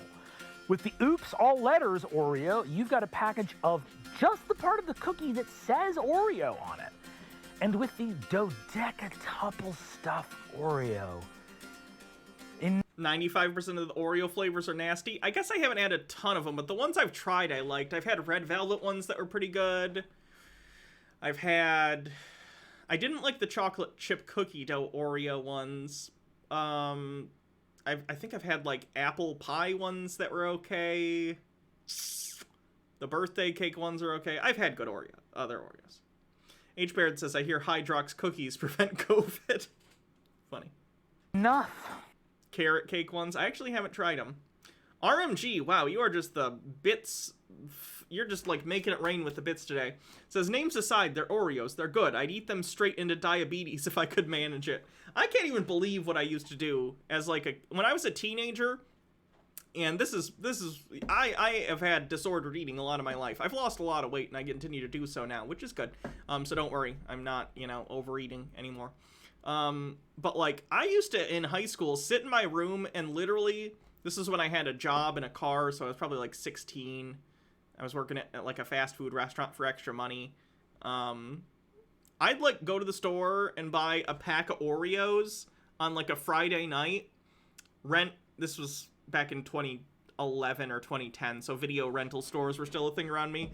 I'd like go to the video store, rent a video game for the weekend, whatever I was gonna, get a big thing of Oreos, and Friday night like eat pizza and eat a whole fucking like a whole package full of Oreos. And like regular Coke on top of it. Oh my god, how do I not have diabetes? Enough. The madness stops here. Do you see that there is nowhere else to go? And what did you do to lose the weight? I'm just keeping track of my calories. Alexander wept, for there were no... Making sure that I'm not overeating, basically. More worlds to conquer. We done did the good cookie that everybody like, and now we get to go home. Can you at least just look at these billboard and bus stop samples? What do we need a billboard for? What do we need a billboard for? You know where a billboard is? Every cookie aisle, in the world. I've never been to a grocery store and not seen half the cookie aisle choked with a sinful glut of bullshit Oreos.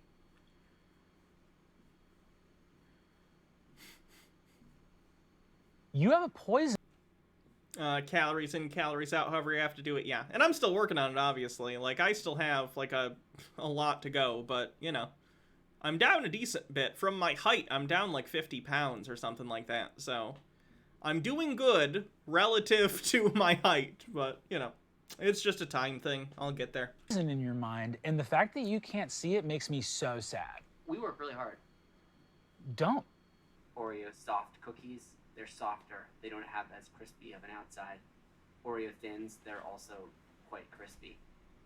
Cinnamon bun Oreos, cinnamon... I've had the Cinnabon Oreos. They're pretty good. Oreos. You are a babbling fool, and we have built a temple to madness. Oreos. Just muffin Oreo. 990 Owl says, unironically, I feel like this is how we keep getting Twitter UI designs that don't improve, but these people need to stop, need to keep doing something to keep their jobs. Yeah, they gotta justify it. In fairness, the Oreo thing I at least understand. As a marketing tactic. Did you see the new Oreo? I understand that. But yeah, UI designs that constantly make things worse, I do think there's a little bit of trying to justify certain departments going on with that. Oh, bless you, baby.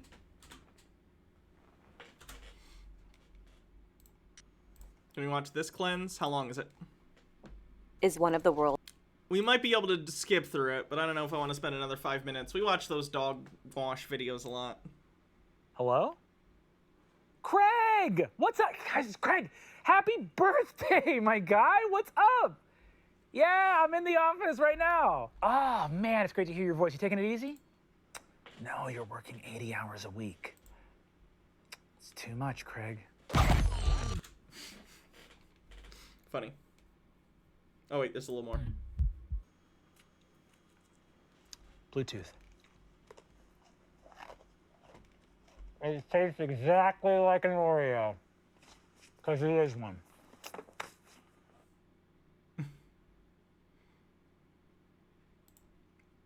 World's most ancient breeds, and also one of the most mysterious. Very little was known about these dogs, Dimension other than the 20 fact that they cleanse. originated in China. I know and they it's could good. only... I might have... Is this the one where it's the cop? Open your mouth if you're hungry. Okay, all right, use it as... I'll save this in my cleanse folder. But we're already doing another cleanse, so... Be owned by the imperial family, which means, yes, they think they're royalty. They lived in marble pavilions, and they sat on silk cushions, sometimes even granted an official rank at court. The Pekingese was bred to have an air of self-importance, which still holds true to this day. They are dignified and independent, and they are not concerned about the desires or needs of those around them. To be clear, if you have a Pekingese, you are not their owner, but rather you are their servant. After this white queen is completely dry, I brush her out with my Kenchi slicker brush, and then I go over her with my metal comb. I clip her nails.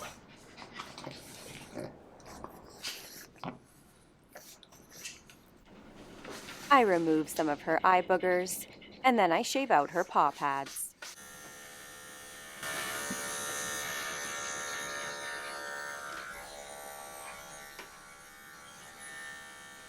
I tidy up her incredible Grinch feet, and then I only tidy up the hair that's touching the floor. Isis is all finished and looking beautiful. And now it's time to groom her ferocious brother. Wow, this cat does not have object permanence yet. Holy shit. He watched me bring the toy up and put it on the desk, and once it was no longer in his view, he's looking around the room for it. Wow. I've never seen a cat have that bad object permanence. Interesting. Tea with Goblin says, just before you end the stream, can I please request some Fs in chat for Sydney? We have nearly 6,000 Omicron cases today. Yesterday there were just shy of 4,000. Our premier is not reinstating any restrictions or mask mandates. We're royally fucked for Christmas. I'm really sorry. F. Loki had no issue giving me some very dirty looks during his groom. Don't be feisty. This very opinionated king felt as though my peasant-like grooming abilities were simply not up to his standards.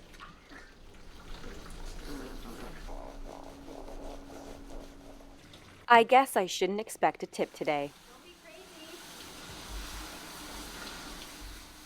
But this bug-eyed bully was no match for the blow-dryer. He seemed a little uncomfortable in the happy hoodie, so I removed it for His Majesty's comfort. And then he turned into a lion. Despite his naughty behavior, he truly is majestic.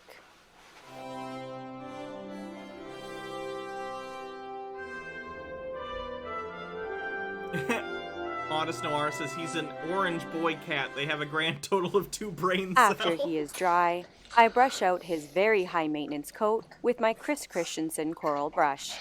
These dogs do shed and do require a lot of home grooming. After I comb him out, the servant that I am shaves out his royal behind. And then, of course, as I clip his nails and I shave out his paw pads, he continues to give me some more dirty looks. Don't do it. Be nice. He was so concerned about his sister throughout her entire grooming, but it seems she could care less about him. And then, this ferocious boy finally snapped. Ooh, God, that's scary. So now he gets to wear the crown of shame.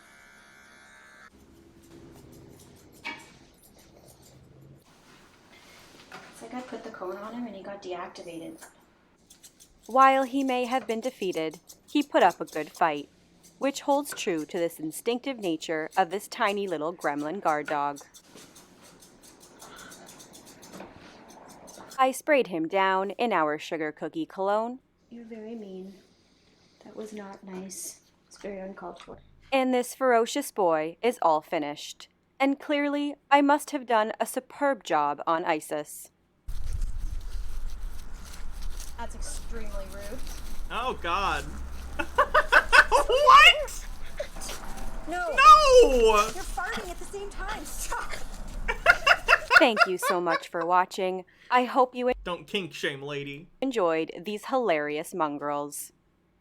Today, for our pet of the day, we have 3-year-old Heisenberg, who is a bull terrier and husky mix. Thank you for being a fan and supporting the channel. Okay. Let us raid someone.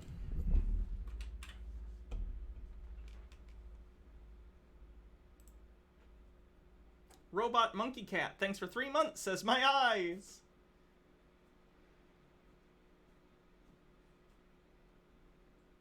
Can we raid the Mannequin today? Okay.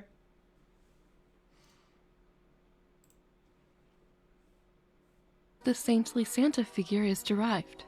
Krampus is complex. On the surface, there are all chains and tongue, hooves, horns, whips, and everything needed for some season's creepings. But a deeper dive reveals that many of Krampus's trappings were in fact a way for a newer religion to capture and claim them for All right, itself. have a good night, Let's talk everyone. about that Santa-Krampus combo for a second. I hope you have a good night. I believe tomorrow is Charisma Saves, so I won't be doing a regular stream, but I should be on Jake's channel. To my knowledge, that's still happening. I haven't heard of anyone else having, like, holiday plans or anything for tomorrow, so it should be happening tomorrow. So go check out Actual Jake here on Twitch if you want to watch Charisma Saves. It's our D&D campaign. I play a Tabaxi rogue, and they sound like this. So check that out. If for some reason it doesn't happen, I will stream tomorrow. But as far as I know, still happening. I will see you guys later. Have a wonderful evening. If I don't see you, happy holidays, Merry Christmas, whatever you celebrate. Yeah. Have a good one. Bye, everyone.